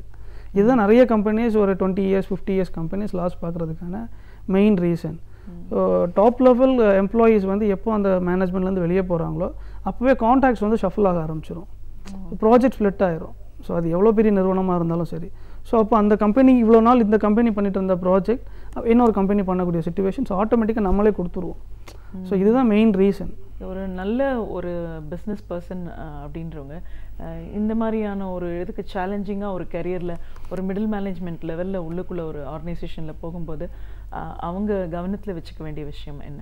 ஸோ ஒரு மிடில் மேனேஜ்மெண்ட் செக்டார்ஸில் உள்ள என்ட்ரு ஆகக்கூடிய ஒரு எம்ப்ளாயி புதுசாக என்ட்ரு ஆகிறாரு அப்படின்னா, ஒரு பழைய கம்பெனிலேருந்து ஒர்க் பண்ணிட்டு உள்ள என்ட்ராரு, ஃபஸ்ட்டு அவருக்கு என்ன சேலஞ்ச் இருக்குன்னா, கம்பெனி வெளியே வந்து நிறையா பார்த்துருப்பார், ஒரு அட்வர்டைஸ்மெண்ட்ஸ் மார்க்கெட்டிங் பார்த்துருப்பாரு, கம்பெனியோட ஃப்ளோ பெரிய பயங்கரமாக அவருக்கு வந்து தெரிஞ்சிருக்கும். ஸோ இந்த கம்பெனியில் எப்படியாவது என்ட்ரு ஆகணுன்றது அவரோட ஒரு எய்மாக இருக்கும். உள்ள என்ட்ரு ஆகிருப்பார். உள்ள என்ட்ரு ஆனதுக்கு அப்புறம் தான் அவர் என்ன அனலைஸ் பண்ணுவார்னா, கம்பெனியே வந்து நிறைய கிரெடிட்டில் இருக்குது. ஸோ கம்பெனி வந்து அப்போ அதுக்கப்புறம் தான் அவர் ரியலைஸ் பண்ணுவார். இது நாங்களே நிறைய எங்களோட காதில் கேட்ட விஷயங்கள். ஸோ அவங்க என்ன சொல்லுவாங்கன்னா, 3 months சேலரி போடல, 2 months சேலரி போடல. இது அவரோட ஃபஸ்ட்டு சேலஞ்ச். அவர் அந்த மைண்ட் செட்டப்லேயே அவர் என்ன பண்ணுவார்னா, அடுத்த லெவல் அவரால் ஒர்க் பண்ணவே முடியாது. ஏன்னா ஜாயின் பண்ண ஃபஸ்ட்டு டேயே பழைய எம்ப்ளாயிஸ் சொல்லுவாங்க, என்னப்பா இங்கே 2 months சேலரியே வரல. ஸோ அப்போ அவர் என்னென்னா, அடுத்து நம்ம இப்போது மேனேஜ்மெண்ட்டை அடுத்த லெவலில் கொண்டு போகணும், நம்மளால் கண்டிப்பாக கம்பெனி வந்து பெரிய லெவலில் போகணும்னு நினைக்கும்போது இவரோட இன்டெப்த், இவரோட கான்ஃபிடென்ட் லெவல் குறைஞ்சிட்டே இருக்கும். இவர் போல்டாக தான் இருப்பார். ஸோ இவர் ட்ரை பண்ணுவார், செய்வார். பட் அவரோட இன்டெப்த்தாக அவரோட கான்ஃபிடென்ட் லெவல் வந்து கம்மியாகிட்டே இருக்கும். இது அவங்க பார்க்கக்கூடிய ஃபஸ்ட்டு சேலஞ்சு. செகண்ட் வந்துட்டு மேனேஜ்மெண்ட் சப்போர்ட்டு. புதுசாக வந்த எம்ப்ளாயின்றப்போ இவங்களுக்கு எந்த அளவு சப்போர்ட் கிடைக்கும் அப்படின்றது வந்து நம்ம சொல்ல முடியாது. ஏன்னா நிறைய கம்பெனிஸ், பெரிய லெவலில் கம்பெனிஸில் வந்து உள்ளே ஒரு இன்டர் பாலிட்டிக்ஸ் ஒன்று போயிட்டுருக்கும். ஸோ புதுசாக வந்த எம்ப்ளாயி வந்து எதுக்காக எடுப்பாங்கன்னா, பழைய எம்ப்ளாயீஸை வந்து சேலரி ப்ராப்ளமில் வெளியே போயிடுவாங்க. ஸோ இவங்களுக்கு அந்த ப்ராஜெக்டை ரன் பண்ணியே ஆகணும். ஸோ ஒரு எம்ப்ளாயை ரெக்ரூட் பண்ணுவாங்க. ஸோ 2 monthக்குள்ளே எப்படியாவது இந்த பில்லை வந்து நம்ம மேனேஜ் பண்ணிவிட்டு கொண்டு போயிடலாம் அப்படின்ற ஒரு கான்ஃபிடென்ட்டில் ரெக்ரூட் பண்ணுவாங்க. ஸோ ஒரு மேனேஜ்மெண்ட் சப்போர்ட் இவங்களுக்கு கிடைக்காது. ஸோ இது ஒரு பெரிய சேலஞ்சு.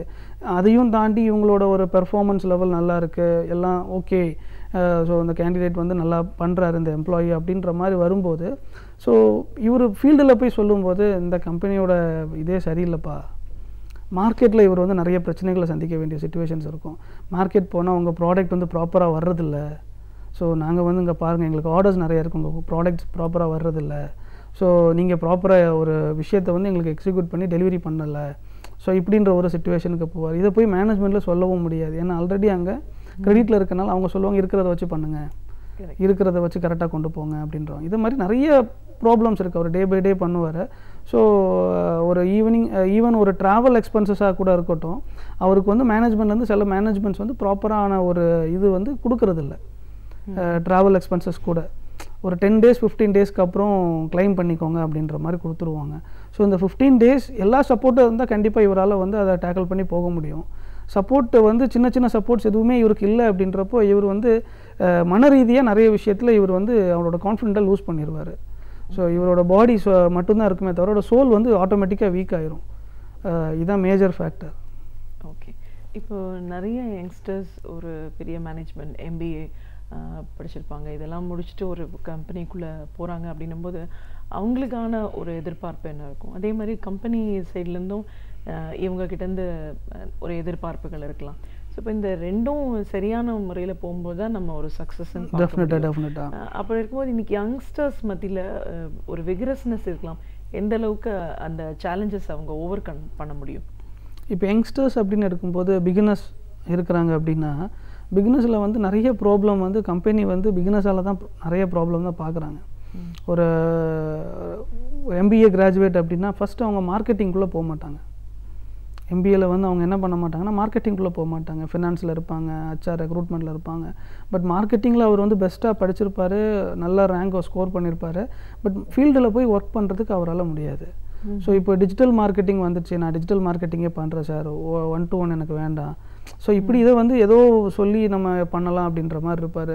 ஸோ இப்படி பண்ணும்போது என்ன ஆகும்னா, ஃபஸ்ட்டே அவங்க வந்து அவரோட சீனியர் வந்து ஆட்டோமேட்டிக்காக அவர் வந்து புஷ் பண்ணும்போது ஒரு இன்ட்ரெஸ்ட் இல்லாமல் அவங்க ஒர்க் பண்ணக்கூடிய சிச்சுவேஷன்ஸ் அவங்க வர்றாங்க.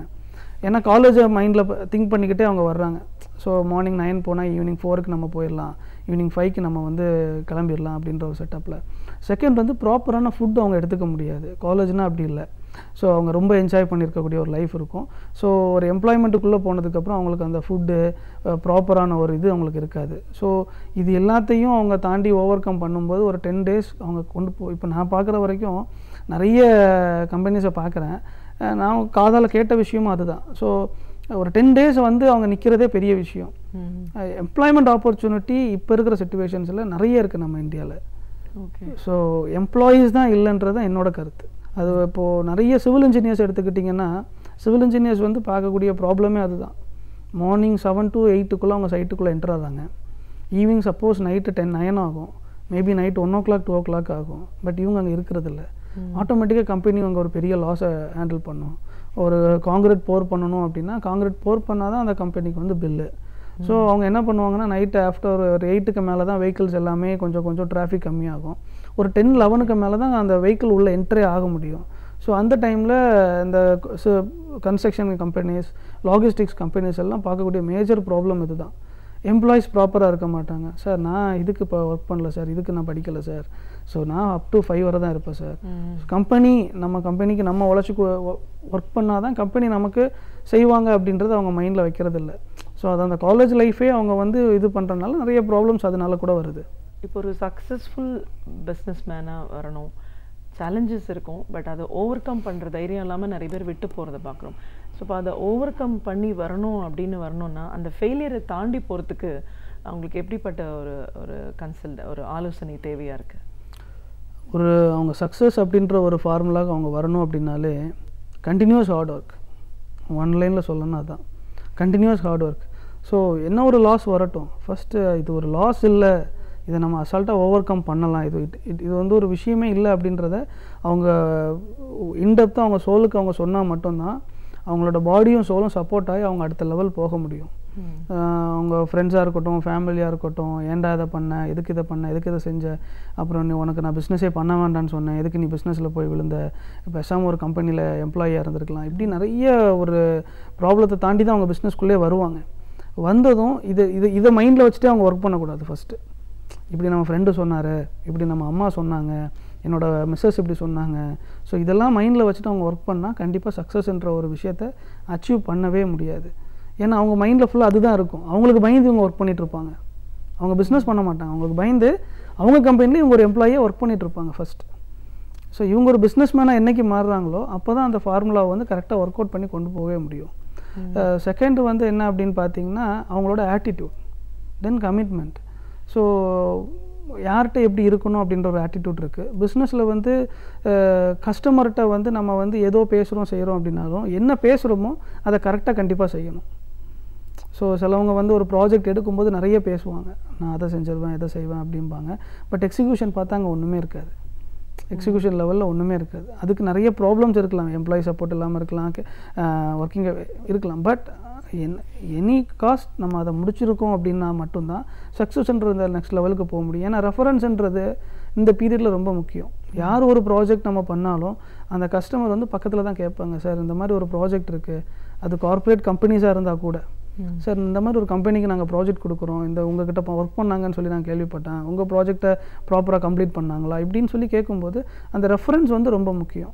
ஸோ அவங்களோட ஆட்டிடியூடு, ஸோ அவங்களோட அந்த கமிட்மெண்ட் டைமு, ஸோ தென் வந்து உங்களுக்கு வந்து ஒரு விஷயத்தை செய்கிறதுக்கு முன்னாடி டிஸ்கஸ் பண்ணி செய்கிறது, இப்படி எல்லாமே ப்ராப்பராக செஞ்சாங்கன்னா கண்டிப்பாக அவங்கள சக்ஸஸ்ன்றதில் வந்து மாற்றமே இல்லை. தொழில் முனைவோருக்கான ஆலோசகராக புதிய தொழில் தொடங்கணும் அப்படின்னு நினைக்கிறவங்க அதை தொடங்கிறதுக்கு முன்னாடி எந்த மாதிரியான விஷயங்களை கவனத்தில் எடுக்கிறோம்? ஒரு பிரச்சனை, ஒரு கம்பெனி சிக்காகுது, லாஸில் போகுதுன்னா அதுக்கான காரணங்கள் என்ன, அதுலேருந்து ரிவைவ் ஆகிறதுக்கு என்ன பண்ணணும்? பெரிய கார்ப்பரேட் நிறுவனங்கள் கூட சரியான முறையில் அதை ஹேண்டில் பண்ணாததுனால எப்படிப்பட்ட ஒரு பிரச்சனைகளை சந்திச்சுட்ருக்காங்க. அதற்கான ஒரு ஆலோசனை கன்சல்டன்சி அப்படின்னு வரும்போது உங்களோட அனுபவத்தில் நீங்கள் அதை எப்படி பண்ணிகிட்ருக்கீங்கன்னு பல விஷயங்களை எங்களோட நீங்கள் பகிர்ந்ததுக்கு நன்றி. நன்றி. பல்கலைக்கழகத்தில் இருக்கும் நூல்களை படித்து நாம் அறிந்து கொள்ள வேண்டிய பல அரிய தகவல்களை நமக்காக ஒவ்வொரு நாளுமே இனிமையாக வழங்கிக் கொண்டிருக்கிறார் பேராசிரியர் சுபவீர பாண்டியன் அவர்கள். நிகழ்ச்சியில் அடுத்த பகுதியாக வரவிருப்பது ஒன்றே சொல் நன்றே சொல்.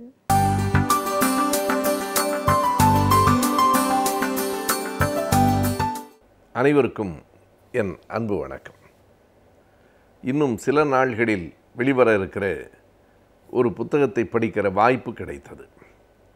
அந்த புத்தகம் நடைமுறை அரசியலை ஓர் அழுத்தமான நடையில் விமர்சிக்கிறது. டான் அசோக் எழுத்தாளர் அந்த நூலை எழுதியிருக்கிறார். உயிர்மை பதிப்பகம் சென்னையில் இருக்கிற அந்த பதிப்பகம் வெளியிட இருக்கிறது. அந்த நூலின் தலைப்பே நாட்டை விட்டு போக மாட்டேன் என்பது. இந்த தலைப்பை பார்க்கிற போதே அது எங்கோ யாரோ சொன்னதற்கான மாற்றாக ஒலிக்கிறது என்பதை எல்லோராலும் புரிந்து கொள்ள முடியும்.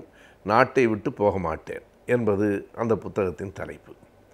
ஏன் நாட்டை விட்டு போக மாட்டேன் என்றால், இந்த நாட்டில் நடக்கிற எல்லாம் எனக்கு உடன்பாடு என்கிற காரணத்தினால் அல்ல, ஆனாலும் உடன்பாடு இல்லாதவைகளோடு இந்த இடத்தில் இந்த மண்ணில் நின்று கொண்டு நான் போராடுவேனே தவிர இந்த நாட்டை விட்டு போக மாட்டேன் என்பது அதன் அடிப்படை.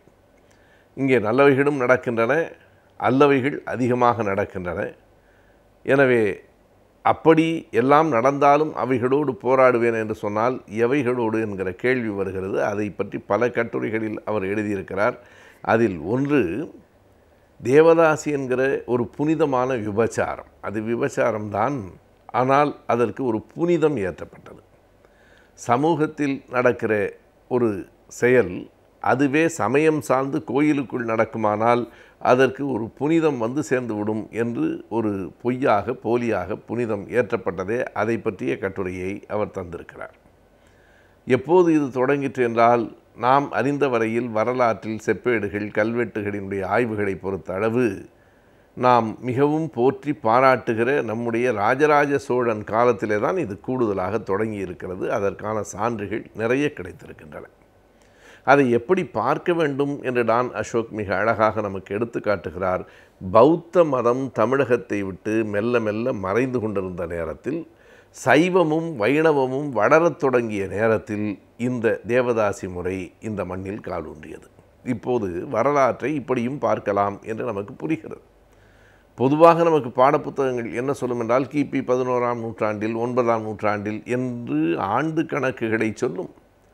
அந்த ஆண்டில் என்ன நடந்ததென்றால், ஒரு மதம் பௌத்தமும் சமணமும் மறையத் தொடங்கின, சைவமும் வைணவமும் மலரத் தொடங்கின.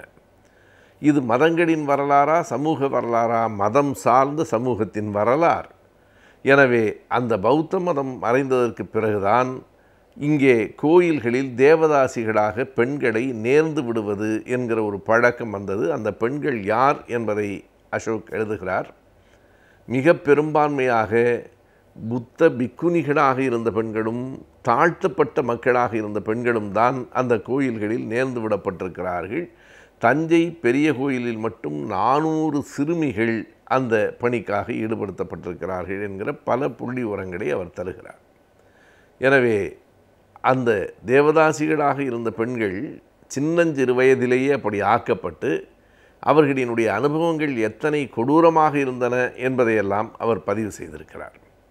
இந்த தேவதாசிகள் எதற்காக என்றால், ஒரு சமூகத்தில் இருக்கிற ஆண்களினுடைய காம உணர்வுகளை தணித்து கொள்வதற்கு, கடவுளின் பெயராலேயே தணித்து கொள்வதற்குத்தான் இந்த ஏற்பாடு. அந்த பெண்கள் யார் ஒருவரையும் தனியாக திருமணம் செய்து கொள்ளக்கூடாது, யாரோடும் குடும்பம் நடத்தக்கூடாது. ஒவ்வொரு நாளும் ஒவ்வொருவரோடு வாழ வேண்டுமென்றால் அது விபச்சாரம் தானே. ஆனால் இந்த விபச்சாரம் புனிதமானதாக ஆக்கப்பட்டிருக்கிற கதையை பார்த்தீர்களா என்றுதான் அவர் அந்த செய்திகளை எல்லாம் படித்து தருகிறார். சின்னஞ்சிறுமியாக இருக்கிற போதே உள்ளே வந்து அங்கே கலை இசை போன்ற நடனங்களை கற்றுக்கொண்டு அவர்களின் குடும்பத்தை சார்ந்த ஆண்கள் ஒரு மிருதங்கம் வாசிக்கிறவர்களாக இசை மீட்டுகிறவர்களாக ஆகி, எனவே மெல்ல மெல்ல சில குடும்பங்கள் என்பது ஒரு குறிப்பிட்ட சமூகமாக மாற்றப்பட்டு அந்த சமூகம் முழுக்க இந்த பணிக்காகத்தான் என்கிற நிலைமை ஏற்பட்டிருக்கிறது. எனவே அப்படி அவர்கள் ஆடத் தொடங்கிய அந்த நடனம்தான் சதிர் என்று பெயர், சதிராட்டம் என்று நாம் சொல்லுகிறோம். அந்த சதிர் நடனத்தை இன்னொரு சமூகத்தினர் கைப்பற்றி கொண்டபோது அது பரதக்கலை ஆயிற்று. இங்கே இருக்கிற போது அது சதுராட்டம் சதிர் என்று இழிவுபடுத்தப்பட்டு அதையே அவர்கள் கையில் எடுத்ததற்கு பிறகு பரதம் என்று பாராட்ட பெற்றது. அந்த பெண்கள் அங்கேயே தங்கியிருப்பதற்கு என்ன செய்யலாம்? அவர்களுக்கு சில மரியாதைகளையும் ஏற்படுத்த வேண்டும். மரியாதை மாதிரி அவர்களுக்கு சில சொத்துகளையும் எழுத வேண்டும். சில நிலங்களை அந்த தேவதாசிகளுக்கு எழுதி வைத்தார்கள் மன்னர்கள். எப்படிப்பட்ட நிலங்கள்? மிக கவனமாக பார்க்க வேண்டுமென்றால், நிலங்களில் வரி இலி இறையிலி நிலம் என்று சொல்லுகிற வரி இல்லாத நிலம் அல்ல, அது தரிசு நிலம். விளைச்சல் நிலமெல்லாம் வேதமோதியவர்களுக்கு கொடுக்கப்பட்டது, தரிசு நிலமெல்லாம் இந்த பெண்களுக்கு தரப்பட்டது. ராஜராஜ சோழன் காலத்தில் வரி விதிக்கப்பட்டது, ஆனால் யாருக்கு என்பது மிக முக்கியமானது. இறையிலி நிலம் என்பது யாருக்கு கொடுக்கப்பட்டது என்பது அதைவிட முக்கியமானது. இறை என்றால் வரி என்று பொருள். இறையிலி நிலங்கள் என்றால் வரியும் கட்ட வேண்டியில்லாத, எந்த வரியும் இல்லாமல் இயல்பாக தானமாக ஒரு நிலம் ஒரு குறிப்பிட்டவர்களுக்கு வழங்கப்பட்டு அதற்கு பிரம்மதாயம் என்று பெயர்.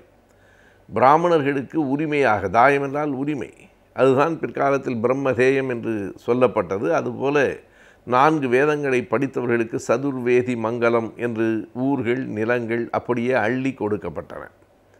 அதே நேரத்தில் இவ்வளவு பெரிய வசதியான வாழ்க்கையை வாழ்ந்து கொண்டிருக்கிறவர்களுக்கு நிலத்தையும் இலவசமாக கொடுத்து வரியும் கட்ட வேண்டாம் என்று சொன்ன மன்னர்கள் ஒரு வண்ணார் சமூகத்திலே இருந்த அவர்களினுடைய துவைக்கும் சலவை கல்லுக்கு வரி போட்டிருக்கிறார்கள் என்கிற செய்தியை இந்த கட்டுரையில் அவர் எழுதுகிறார். எனவே யாருக்கு வரி போட்டு யாரிடம் வரி வாங்கி அதை யாருக்கு கொடுத்திருக்கிறார்கள் என்பதை நம்முடைய பழங்காலத்து மன்னர்களினுடைய ஆட்சி முறையெல்லாம் இந்த புத்தகம் விளக்கி சொல்லுகிறது. இதில் மதத்தினுடைய சாயலும் அப்படியே படிந்து, பௌத்த மதத்தினுடைய பெண்கள், பிக்குணிகளாக இருந்த பெண்கள் இதில் தள்ளப்பட்டு, புத்த பிட்சுக்களாக இருந்த ஆண்கள், சமணர்களினுடைய துறவிகள் எல்லோரும் கழுவில் ஏற்றப்பட்டிருக்கிறார்கள் என்பதை பல கல்வெட்டுகளும் கூட காட்டுகின்றன.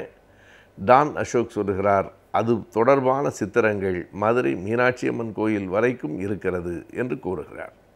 எனவே இப்படிப்பட்ட ஒரு மதம் சார்ந்த ஒரு செயல்பாடுகள் ஒரு சமூகத்தை எப்படி பாதித்திருக்கின்றன. சாகும் வரை அவர்கள் அப்படியே இருக்க வேண்டும்.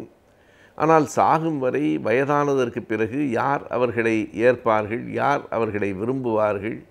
ஆகையினால் 45 வயது 50 வயதானதற்கு பிறகு அவர்களில் பலர் கோயில் வாசல்களில் பிச்சை எடுத்து கொண்டிருக்கிற காட்சியும் இருக்கிறது என்கிறார். இன்றைக்கும் இருக்கிறதா?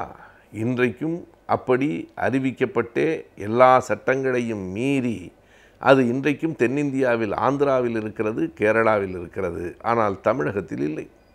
ஏன் தமிழகத்திலே அறிவிக்கப்பட்ட நிலை இல்லை என்றால், தமிழகத்திலே திராவிட இயக்கத்தினுடைய வீரியம் இங்கே இன்னும் அதனை சட்டப்பூர்வமாக தொடர்வதற்கு அனுமதிக்கவில்லை. சட்டத்துக்கு புறம்பாக மறைமுகமாக ஓரிரு இடங்களில் இருந்தாலும் இன்றைக்கு வரைக்கும் அது மேலே வரவில்லை.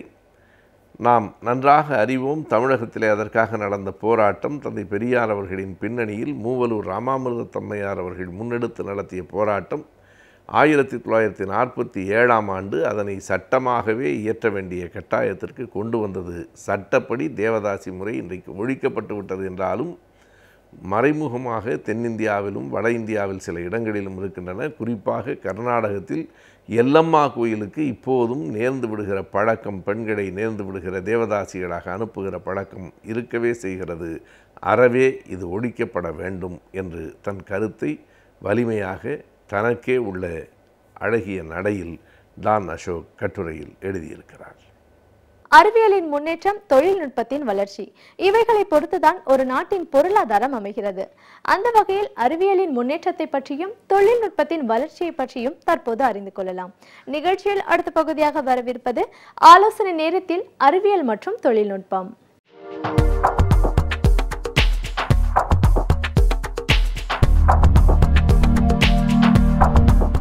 வணக்கம். ஆலோசனை நேரம் பகுதியில் உங்களை எல்லாம் சந்திக்கிறதுல மிகுந்த மகிழ்ச்சி. இன்றைக்கு நம்ம பார்க்க இருக்கக்கூடிய ஒரு தகவல், ஒரு தொழில்நுட்ப தலைப்பு பேண்டிகூட் அப்படிங்கிறது. இந்த பேர் நம்ம பலருக்கும் இதுவரை நம்ம கேள்விப்பட்டிருக்கிறாத ஒரு பேராக இருக்கலாம். இந்த கண்டுபிடிப்புக்கு பின்னாடி ஒரு மிகப்பெரிய ஒரு போராட்டம் வரலாறு இருக்குது அப்படின்னு நம்ம சொல்லலாம். அதாவது இந்த பேண்டிகூட் அப்படின்னா என்ன பொருள் அப்படின்னா, அது பெருச்சாளி அப்படின்னு அர்த்தம். ஆங்கிலத்தில் வந்து பேண்டிகூட் அப்படின்னா பெருச்சாளி. இந்த பேண்டிகூட் அப்படிங்கிறது அண்மையில் கேரளாவில் 20 வயதுகளில் இருக்கக்கூடிய ஒரு 10-9 இளைஞர்கள் கல்லூரி மாணவர்கள் சேர்ந்து அவங்க கண்டுபிடிச்சிருக்கக்கூடிய இந்த ஒரு கருவியின் பேர் தான் வந்து பேண்டிகூட். இது அண்மையில் செய்தித்தாள்களில் நம்மளுடைய தொலைக்காட்சிகளில் இதிலெல்லாம் நாம் இந்த பேண்டிகூட் பற்றி பார்த்துருப்போம். அதாவது மலம் அள்ளக்கூடிய ஒரு கருவி. இதை இன்றைக்கி தொழில்நுட்பத்தின் மூலமாக மனிதர்களே இல்லாமல் அந்த தொழில்நுட்ப கருவிகளை இயக்குவதன் மூலமாக மலம் அள்ளக்கூடிய அந்த நம்மளுடைய கழிவு நீரை சுத்தம் செய்யக்கூடிய அந்த பணியை செய்கிறதுக்காக இந்த பேண்டிகூட் அப்படிங்கிற இந்த கருவியை வந்து கேரளாவை சேர்ந்த அந்த இளைஞர்கள் வடிவமைச்சிருக்கிறாங்க. அதை ஒரு பீட்டா வெர்ஷன் சொல்லக்கூடிய ஒரு டெஸ்டிங் ஃபேஸில், அதாவது ஒரு சோதனை முயற்சியான அந்த ஒரு கருவியாகத்தான் அது இன்னும் வந்து பயன்படுத்தப்பட்டு கொண்டு இருக்கிறது. இந்த கருவி வந்து எப்படி அதனுடைய பணிகளை செய்யுது அப்படின்னு நம்ம பார்த்தோம்னா, இதை வந்து ஒரு மேன் ஹோல் அப்படின்னு நம்ம சொல்லக்கூடிய அந்த ஆள் துளை நம்ம சொல்லக்கூடிய அந்த நம்மளுடைய கழிவு நீர் போகக்கூடிய அந்த பகுதிகளில் போய் முதல்ல அந்த இருக்கக்கூடிய அந்த மூடியை வந்து அதற்காக நமக்கு வடிவமைக்கப்பட்ட அந்த லெக்ஸ் மூலமாக அந்த மூடியை அது வந்து ஓப்பன் பண்ணும். அதுக்கப்புறம் நமக்கு தெரியும் இது ஒரு கடினமான ஒரு விளக்கம் கிடையாது, எளிமையானது தான். அதற்கப்புறம் அந்த கருவிலிருந்து வரக்கூடிய அந்த கைகள் மாதிரியான அந்த ஆர்ம்ஸ் வந்து உள்ளே போய் அதில் இருக்கக்கூடிய அந்த அடைப்பு, அதில் இருக்கக்கூடிய மற்ற தேவையில்லாத அந்த கழிவுகளை எல்லாம் வந்து எடுத்துகிட்டு வந்து வெளியில் உள்ள ஒரு பக்கெட்டில் அதை நிரப்பிடும். இது ஒரு எளிமையான வடிவம் தான். அதுக்கு இதில் வந்து ஒரு ஹை ஸ்பீடு வெலாசிட்டியுடைய அந்த ஸ்பின்ஸும் வீல்ஸும் அவங்க வச்சுருக்கிறாங்க. அதில் ஒரு ஜெட் பம்பும் இருக்குது. அந்த துணை கொண்டு அந்த கழிவுகளை வந்து இந்த சீவர் கிராக் அப்படிங்கிற இந்த கருவியின் மூலமாக அகற்றுறாங்க. ஆக 2 கருவிகள் வந்து இன்றைக்கி நமக்கு வந்து இந்த தொழில்நுட்ப உலகத்தில் நம்மளுடைய மனித குலத்தினுடைய ஒரு வளர்ச்சியாக அடுத்த நிலைக்கு நம்மளுடைய சமூகத்தை நாகரிகத்தை கொண்டு செல்லும் ஒரு நோக்கத்தோடு 2 கருவிகள் இன்றைக்கி இந்தியாவில் நமக்கு வந்து அதை கண்டுபிடிச்சிருக்கிறாங்க. கேரளாவில் இது சோதனை அடிப்படையில் இன்றைக்கி இருக்குது. தமிழகத்தில் வந்து கும்பகோணம் நகராட்சியில் அதை வந்து ஒரு சோதனை முயற்சியாக அடிப்படையாக அதை வாங்கி அந்த கருவியை வந்து பயன்படுத்திக்கிட்டு இருக்கிறாங்க. அதுபோக இந்த சீவர் கிராக்குங்கிறது ஆந்திராவிலையும் ஒரு இடத்துல இந்த இதை பயன்படுத்திகிட்டு இருக்கிறாங்க. அப்போது வேர்ல்டு எக்கனாமிக் ஃபோரம் அண்மையில் வந்து ஒரு டேட்டா ரிலீஸ் பண்ணாங்க. அதாவது 2020-22க்குள்ளே கிட்டத்தட்ட 52% பணிகளை வந்து இனிமேல் வந்து ரோபோக்கள் தான் செய்யப்போகுது, ரோபோஸ் தான் செய்யப்போகுது. மனிதர்களுடைய வேலைகள் வந்து கிட்டத்தட்ட ஒரு 30%-40% வந்து குறைஞ்சிரும் அப்படின்னு ஒரு தகவல் வெளியிட்டாங்க. அப்போது இந்த தகவலின் அடிப்படையில் நம்ம பார்க்குறப்போ எல்லா துறைகள்லையுமே வந்து ரோபோட்டினுடைய இதுபடி அதனுடைய ஆட்டோமேஷன் பண்ணுறது இந்த மாதிரியான பணிகள் இருக்குது. ஆனால் இந்த ஒரு துறையில் மட்டும் மனிதர்களுக்கு இழுக்காகவே இருக்கக்கூடிய இந்த மனித கழிவுகளை மனிதன் அகற்றுவது அப்படிங்கிறது மட்டும் ஒரு மிகப்பெரிய கேள்வியாக வந்து இந்தியாவில் இருந்துக்கிட்டு இருந்தது. அதற்கு ஒரு மிக சிறந்த ஒரு எடுத்துக்காட்டான ஒரு வழிமுறையாக இன்றைக்கு வந்து இந்த 2 மாணவர்களும் இளைஞர்களும் சேர்ந்து 2 விதமான இந்த கருவிகளை கண்டுபிடிச்சிருக்கிறாங்க. இது ஆரம்ப கட்டத்தில் இதனுடைய விலையும் எடையும் வந்து கொஞ்சம் பயன்படுத்துறதுக்கு இந்த எளிமையாக இல்லாமல் இருந்தாலும், இந்த விலையும் அதிகமாக இருந்தாலும், நம்ம சொல்லக்கூடிய அந்த தேவையை அதிகரிப்பதை பொறுத்து, அதற்கடுத்து இதனுடைய சந்தை மதிப்பை பொறுத்து அதனுடைய விலையும் குறையலாம். அதற்கடுத்து இன்னும் அதில் இது ஒரு முதல் முறையாக அவங்க சோதனை முயற்சியில் தான் இதை கண்டுபிடிச்சிருக்கிறாங்க. அதனால் அடுத்த கட்டங்களில் அவங்க இன்னும் வந்து இதனுடைய ஃபங்க்ஷனாலிட்டியை வந்து அதிகப்படுத்தி அதனுடைய விலை எப்படி நம்மளுடைய மொபைல் ஃபோன்ஸ்லாம் வந்து ஒரு 10 வருடங்களுக்கு முன்னாடி இருந்த விலை வந்து போக ரொம்ப குறைஞ்சிக்கிட்டே வந்ததோ, அதே மாதிரி இந்த கருவிகளும் நாளடைவில் அதனுடைய விலையிலிருந்து இன்றைக்கி இருக்கக்கூடிய அந்த விலையிலேருந்து மிக கம்மியான விலைக்கு எல்லா இடங்கள்லையும் எளிமையாக கிடைக்கிற அளவுக்கான வாய்ப்புகளும் இதில் இருக்குது. இப்போது கேரளாவிலையும் ஆந்திராவிலையும் இந்த மாதிரியான முயற்சிகள் இருக்கிறப்போ, தமிழ்நாட்டிலையும் தஞ்சாவூரில் தந்தை பெரியார் மணியம்மையார் அந்த கல்வி நிறுவனத்திலையும் மாணவர்கள் வந்து இதே மாதிரியான ஒரு கருவியை கண்டுபிடிக்கிறதுக்கு அவங்களுடைய ஆராய்ச்சி தொடர்ந்துக்கிட்டு இருக்குது. அது கிட்டத்தட்ட முடியும் தருவாயில் வந்து இப்போ அந்த அவங்களுடைய ஆராய்ச்சி வந்து இருக்குது. அது கூடிய விரைவில் அந்த கருவியும் வெளிவந்து மிக பெரிய அளவில் இதில் இருக்கக்கூடிய மற்ற குறைகளை எல்லாம் தீர்த்து இந்த 2 கருவிகளையும் ஒப்பிடும்போது அந்த குறைகளை எல்லாம் இல்லாமல் மிக சிறந்த அளவில் இந்த மனித கழிவுகளை அகற்றுவதற்கு பயன்படக்கூடிய ஒரு கருவியாக அது வெளிவரும் அப்படிங்கிறத அந்த நிறுவனத்தில் இருக்கக்கூடிய அந்த ஆராய்ச்சியில் ஈடுபட்டிருக்கக்கூடிய அந்த மாணவர்கள், அந்த பேராசிரியர்கள் எல்லாம் தெரிவிச்சிருக்கிறாங்க. ஆக அதையும் நாம் வந்து மிக விரைவில் வந்து எதிர்பார்த்துக்கிட்டு இருக்கிறோம். ஆக இந்த தொழில்நுட்ப உலகத்தில் எத்தனையோ வகையான முன்னேற்றங்கள் இந்த மனிதகுலம் சந்திச்சுக்கிட்டு இருந்தது. விண்வெளிக்கு அனுப்புறது முதற்கொண்டு.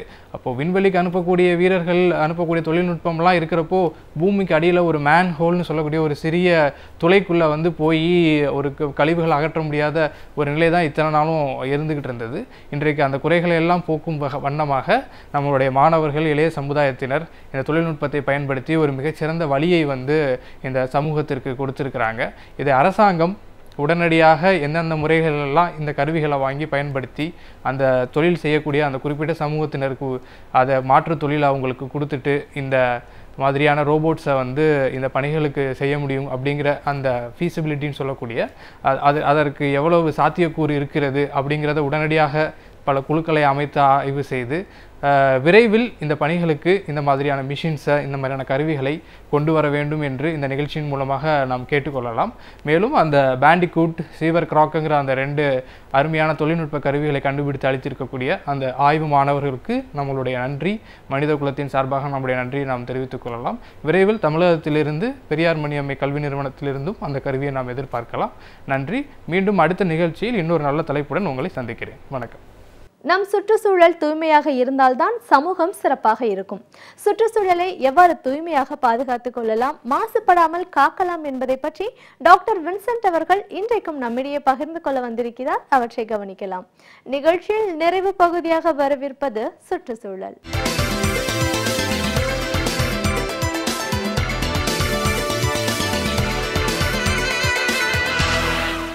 இயற்கையின் கொடையாக இருப்பது மழை. ஆனால் இன்றைக்கு மழை வருகிற அந்த சூழல் பல இன்னலுக்கு நம்மளை ஆளாக்கி விடுகிறது. பொதுவாக மழை பொழிந்தால் மனமும் இந்த மண்ணும் குளிரும் என்று சொல்வார்கள். ஆனால் இந்த குளிரும் என்பது தான் இப்பொழுது நமக்கு பிரச்சனை. பொதுவாகவே மழை பொழிந்தால் அந்த மண் குளிர்கிற அந்த சூழலில் என்ன மாற்றம் ஏற்படுவது என்றால், அங்கே பல நுண்ணுயிர்களை உருவாகுகிற வளர்கிற ஒரு சூழல் உருவாகிறது. இந்த நுண்ணுயிர்கள் எது என்னென்று பார்க்கிற பொழுது பல தொற்று நோய்களை உருவாக்கக்கூடியதாகத்தான் இருக்கிறது. ஆனால்தான் மழை பொழிந்த 2 அல்லது 3 நாட்களிலே பல வகையான நோய்களில் மக்கள் அவதிப்பட்டு கொண்டிருக்கிறார்கள். இன்னும் சொல்ல வேண்டுமென்றால் அதை பட்டியலிட்டாலே பல நோய்கள் அந்த பட்டியலில் இடம்பெறும். ஆனால் இதில் நாம் தெரிந்து கொள்ள வேண்டிய ஒரு விஷயம் என்னவென்று கேட்டால், எப்பொழுதுமே இந்த பாதுகாப்பு உணர்வு என்பது நமக்கு மிக முக்கியமானதாக இருக்கிறது. அதனால்தான் ஏற்கனவே மழை என்பது இயற்கையின் கொடை என்று நான் குறிப்பிட்டிருக்கிறேன். ஆனால் அது கொடையாகத்தான் இருக்க வேண்டுமே ஒழிய அது தொல்லையாக மாறுகிற பொழுது அது நமக்கு பல இன்னல்களை தந்து கொண்டிருக்கிறது. இப்படி நம்முடைய இடம் குளிர்கிற பொழுது அந்த இடம் பல நுண்ணுயிர்களை உருவாக்குகிற அல்லது வளர வைக்கக்கூடிய ஒரு வாய்ப்பை அது நல்கிறது. அதனால்தான் பல பாக்டீரியாக்கள், வைரஸ்கள் போன்ற நுண்ணுயிர்கள் அதில் வளர ஆரம்பித்திருக்கிறது. அப்படி உருவாகிற பொழுது ஒரு மழை பொழிந்து 3வது நாள் முதலில் ஆரம்பிப்பது என்னவென்றால் ஒரு தும்மல் அல்லது ஜலதோஷம். இந்த ஜலதோஷம், தும்மல் என்பது எப்படி உருவாகிறது என்று நமக்கு ஒரு ஆச்சரியமாக இருக்கும். அது மழையினால் வந்ததல்ல, மழை பொழிந்த பிற்பாடு ஏற்பட்ட அந்த சூழ்நிலையில் வந்த நுண்கிருமிகள், நாம் செய்கிற இடங்கள், வேலை செய்கிற இடங்கள், போகிற இடங்கள், அந்த நேரத்தில் இது போன்ற கிருமிகள் நம்முடைய கரங்களிலோ அல்லது நம்முடைய உடல் பகுதியில் எங்காவது படுகிற பொழுது அந்த கிருமிகள் நம்முடைய உடலுக்கு சென்று முதலில் ஏற்படுத்துகிற உவாதை என்னவென்று கேட்டால் ஜலதோஷம். ஆனால்தான் இன்று கூட ஜலதோஷத்துக்கு மருத்துவம் இல்லை. ஆனால் ஒரு 5 முதல் 7 நாட்களுக்கு அந்த ஜலதோஷம் நம்மை வாட்டி வதைத்து கொண்டிருப்பதற்கு காரணம் இந்த மழை நேரங்களில் ஏற்படுகிற அந்த தொற்று கிருமிகளால் ஏற்படுகிற அந்த சூழல். அடுத்து இருமல் வருகிறது. அந்த இருமலுடைய தாக்கம் என்னவென்று கேட்டால், இந்த ஜலதோஷத்தினால் நம்முடைய நுரையீரல்கள் அதிகமாக இந்த கிருமிகளால் பாதிக்கப்பட்டு அந்த கிருமிகளை வெளியேற்றுகிற அந்த முறைதான் இருமல் என்பது. இன்னும் சொல்ல வேண்டுமென்றால், இருமல் என்பது ஒரு பயிற்சி தான், ஒரு மெக்கானிசம் என்று சொல்வார்களே, அது பயிற்சி. உடல் என்ன செய்கிறது என்றால், இது போன்ற கிருமிகளை வெளியேற்றுவதற்காக இருமுகிற ஒரு சூழல், அந்த சூழலை நமக்கு உருவாக்கி தருகிறது. ஆனால் இதில் செய்கிற நாம் தவறு என்னவென்று கேட்டால், அவ்வாறு இருமல் வருகிற பொழுது நாம் வெளியிடங்களில் நம்முடைய கரங்களை மறைத்து கொள்ளாமல் அந்த தும்மல் வருவதன் காரணமாக இது பல பேருக்கு சென்று அந்த நோய் பரவுகிறது. ஆனால் தான் ஒரு இடத்தில் தும்மிக் கொண்டிருப்பவர்கள் ஒரு 2 நாட்கள் கழித்து பார்த்தால் அவர்கள் ஜலதோஷத்தினால் அவதிப்படுவார்கள். இன்னும் அடுத்த நிலை என்னவென்று கேட்டால், இவ்வாறு இன்னும் அதிகரிக்க பொழுது காய்ச்சல் என்ற ஒரு சூழல் உருவாகும். ஆனால் தான் இந்த நேரங்களில், மழை காலங்களில் மக்கள் ஒரு விஷயத்தை புரிந்து கொள்ள வேண்டும் என்னவென்று கேட்டால், மழை அதிகமாக ஆகிற ஒரு சூழ்நிலையில் நம்முடைய இடத்தை சிறிது வெப்பமாக வைத்துக்கொள்ள வேண்டும். நம்முடைய கரங்களை எப்பொழுதுமே சுடுநீரினால் கழுவுகிற அந்த பழக்கம், வெளியே சென்று வந்த பிற்பாடு நம்முடைய உடலை இந்த வெப்பமான நீரால் நம்மளை சுத்தப்படுத்தி கொள்கிற அந்த முறை, நம்முடைய கரங்களையும் முகத்தையும் அழகாக கழுவிக்கொள்கிற அந்த முறை, இன்னொன்று சொல்ல வேண்டுமென்றால், இந்த மாதிரி சூழ்நிலையில் அதிகமான வெப்பமான உணவுகளை சாப்பிடுகிற அந்த முறை, இவற்றை செய்கிற பொழுது இது போன்ற தொற்று நோய்கள், அந்த கிருமிகளால் நமக்கு ஏற்படுகிற அந்த நோய்கள் வராமல் தடுத்து விடலாம். இதை முதல் பகுதியாக செய்துவிட்டாலே மற்ற நோய்களை எளிதாக நாம் தவிர்த்து விடலாம். ஏனென்றால் இன்றைக்கு பல இடங்களுக்கு செல்கிற பொழுது மருத்துவர் முன்னாடி வரிசையில் நிற்பவர்கள் யார் என்றால் இந்த ஒரு தாக்கத்திற்கு உள்ளானவர்கள். இது ஒரு பகுதி.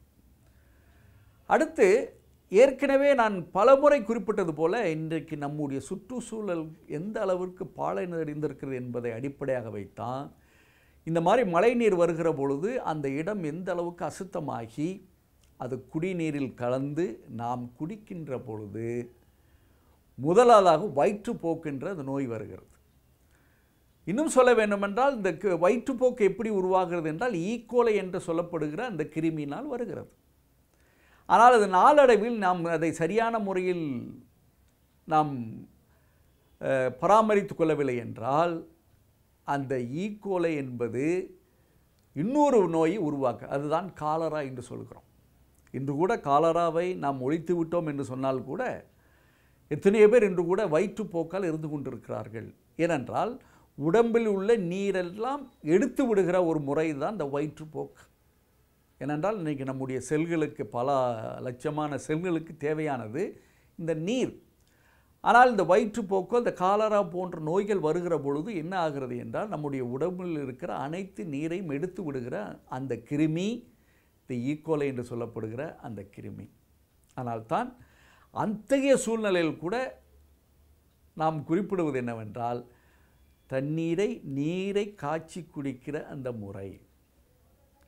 ஸோ இதை நாம் செய்கிற பொழுது நிச்சயமாக இது போன்ற நோய்களிலிருந்து நம்மளையும் பாதுகாத்து கொள்ளலாம், நம்ம குடும்பத்தினர் மற்றவர்களையும் பாதுகாத்து கொள்கிற அந்த ஒரு சூழல் வருகிறது. ஏனென்றால் இவற்றை பற்றி பல முறை நமக்கு தெரிந்தால் கூட ஆனால் அதை முறைப்படுத்துகிற வழிமுறை நம்மிடம் இல்லை. அதனால்தான் இது போன்ற ஒரு நல்ல சூழலை உருவாக்க வேண்டும். அடுத்து, மழையின் காரணமாக உருவாகிற இன்னொரு நோய் என்று கேட்டால் இன்னும் பரிதாபமாக இருக்கிறது. பல குழந்தைகள் அதற்கு ஆளாகி கொண்டிருப்பது டைஃபாய்டு என்று சொல்லப்படுகிற அந்த டைஃபாய்டு என்று சொல்லப்படுகிற அந்த நோய் மழை பொழிந்த அடுத்த ஒரு சில தினங்களிலே குழந்தைகளை பாதிக்கிறது. ஆனால்தான் இது போன்ற ஒரு நோய்களை நாம் தடுக்க வேண்டுமென்றால் மழை வருகிற அந்த சூழ்நிலையில் அதற்கு ஏற்ப நம்முடைய வாழிடத்தை அமைத்து, இன்னும் சொல்ல வேண்டுமென்றால் வெப்பமாக வைத்து நம்மை பாதுகாத்து கொள்ள வேண்டும். இன்னும் ஒரு சில நோய்கள் இன்றைக்கு நமக்கு புரிதலாகவே இல்லை. ஹெப்பாட்டிடிஸ் ஏ என்று சொல்வார்கள். இந்த ஹெப்பாட்டிடிஸ் ஏ என்பது நுரையீரல் மட்டுமல்ல, ஈரலையும் பாதிக்கக்கூடியதாக அமையும். ஏனென்றால் அது நாளடைவில் ஈரலை அதிகமாக பாதித்தால் இறக்கக்கூட ஒரு வாய்ப்பு இருக்கிறது என்பது இந்த நோயினுடைய தன்மை. ஆனால் இந்த மாதிரி மழை காலங்களில் நம்முடைய சுத்தம் என்ற அந்த மந்திரத்தை நம்ம கையில் வைத்து கொண்டாலே நிச்சயமாக இந்த ஹெப்பாட்டிட்டிஸ் ஏ என்று சொல்லப்படுகிற கிருமியினால் ஏற்படுகிற அந்த நோயிலிருந்து நம்மளை காப்பாற்றிக் கொள்ளலாம். அடுத்து நான் கடந்த வாரம் டெங்குவை பற்றி சொல்லியிருக்கிறேன், மலேரியா பற்றி சொல்லியிருக்கிறேன். இது போன்ற நோய்களெல்லாம் நம்முடைய நீர்த்தேக்கங்களால், மழைநீர் தேக்கங்களால் வரக்கூடிய ஒரு நோயாக இருக்கிறது என்பதையெல்லாம் வைத்து பார்க்கிற பொழுது இந்த மழை காலங்களில் மக்கள் குறிப்பாக தங்களுடைய வாழிடத்தை சுத்தமாக வைத்துக்கொள்வது மட்டுமல்ல, எப்பொழுதுமே ஒரு 2-3 நாட்களுக்கு வெப்பம் நிறைந்த இடத்தில் தங்களை இருத்தி கொண்டால் நிச்சயமாக இது போன்ற நோய்களிலிருந்து நாம் உண்கிற உணவும் அருந்துகிற நீரும் இன்னும் கழுவுகிற ஒரு நீராக இருந்தால் கூட அவற்றை வெப்பமான ஒரு சூழலுக்கு வைத்து அதை காப்பாற்றுகிற பொழுது நிச்சயமாக இந்த மாதிரி நோய்களிலிருந்து நம்முடைய மக்களை காப்பாற்றிக் கொள்ளலாம். அப்பொழுது இந்த மழை நமக்கு வரமாக இருக்கும், கொடையாக இருக்கும். இல்லை என்றால் தொல்லையாக தொற்று நோயை தரக்கூடியதாகத்தான் இருக்கும். ஆனால்தான் இந்த மழை என்பது ஒரு அதிசயமான ஒன்று. அந்த அதிசயத்தை நமக்கு ஒரு நன்கொடையாக பெற்றக்கூடக்கூடிய அளவிற்கு நம்முடைய சுற்றுச்சூழலை பாதுகாப்போம். 3 மான்களை கண்டோம். பாலை கலியிலே ஒரு மான் காதல் பொழிந்த மான், தன் துணைவியிடம் அன்பை பொழிந்த மான், இலக்கிய மான். அடுத்தது நாணயத்திற்கு பெயர் போன மான், சீரா புராணத்திலே வருகின்ற மான். 3வது மான் மாயமான், வஞ்சகமான், சூது சூழ்ச்சி நிறைந்த மான், ராமாயண இதிகாசத்திலே வருகிற மான். இன்றைய விடியலே வா நிகழ்ச்சியில் வந்த அனைத்து பகுதிகளும் உங்கள் அனைவருக்கும் மிகவும் சுவாரஸ்யமாக அமைந்திருக்கும். மீண்டும் இதே நிகழ்ச்சியில் சந்திக்கலாம். அதுவரை உங்களிடமிருந்து விடைபெறுபவர் சுமையா. இன்றைய நாள் இனிய நாளாக அமையட்டும். நன்றி, வணக்கம்.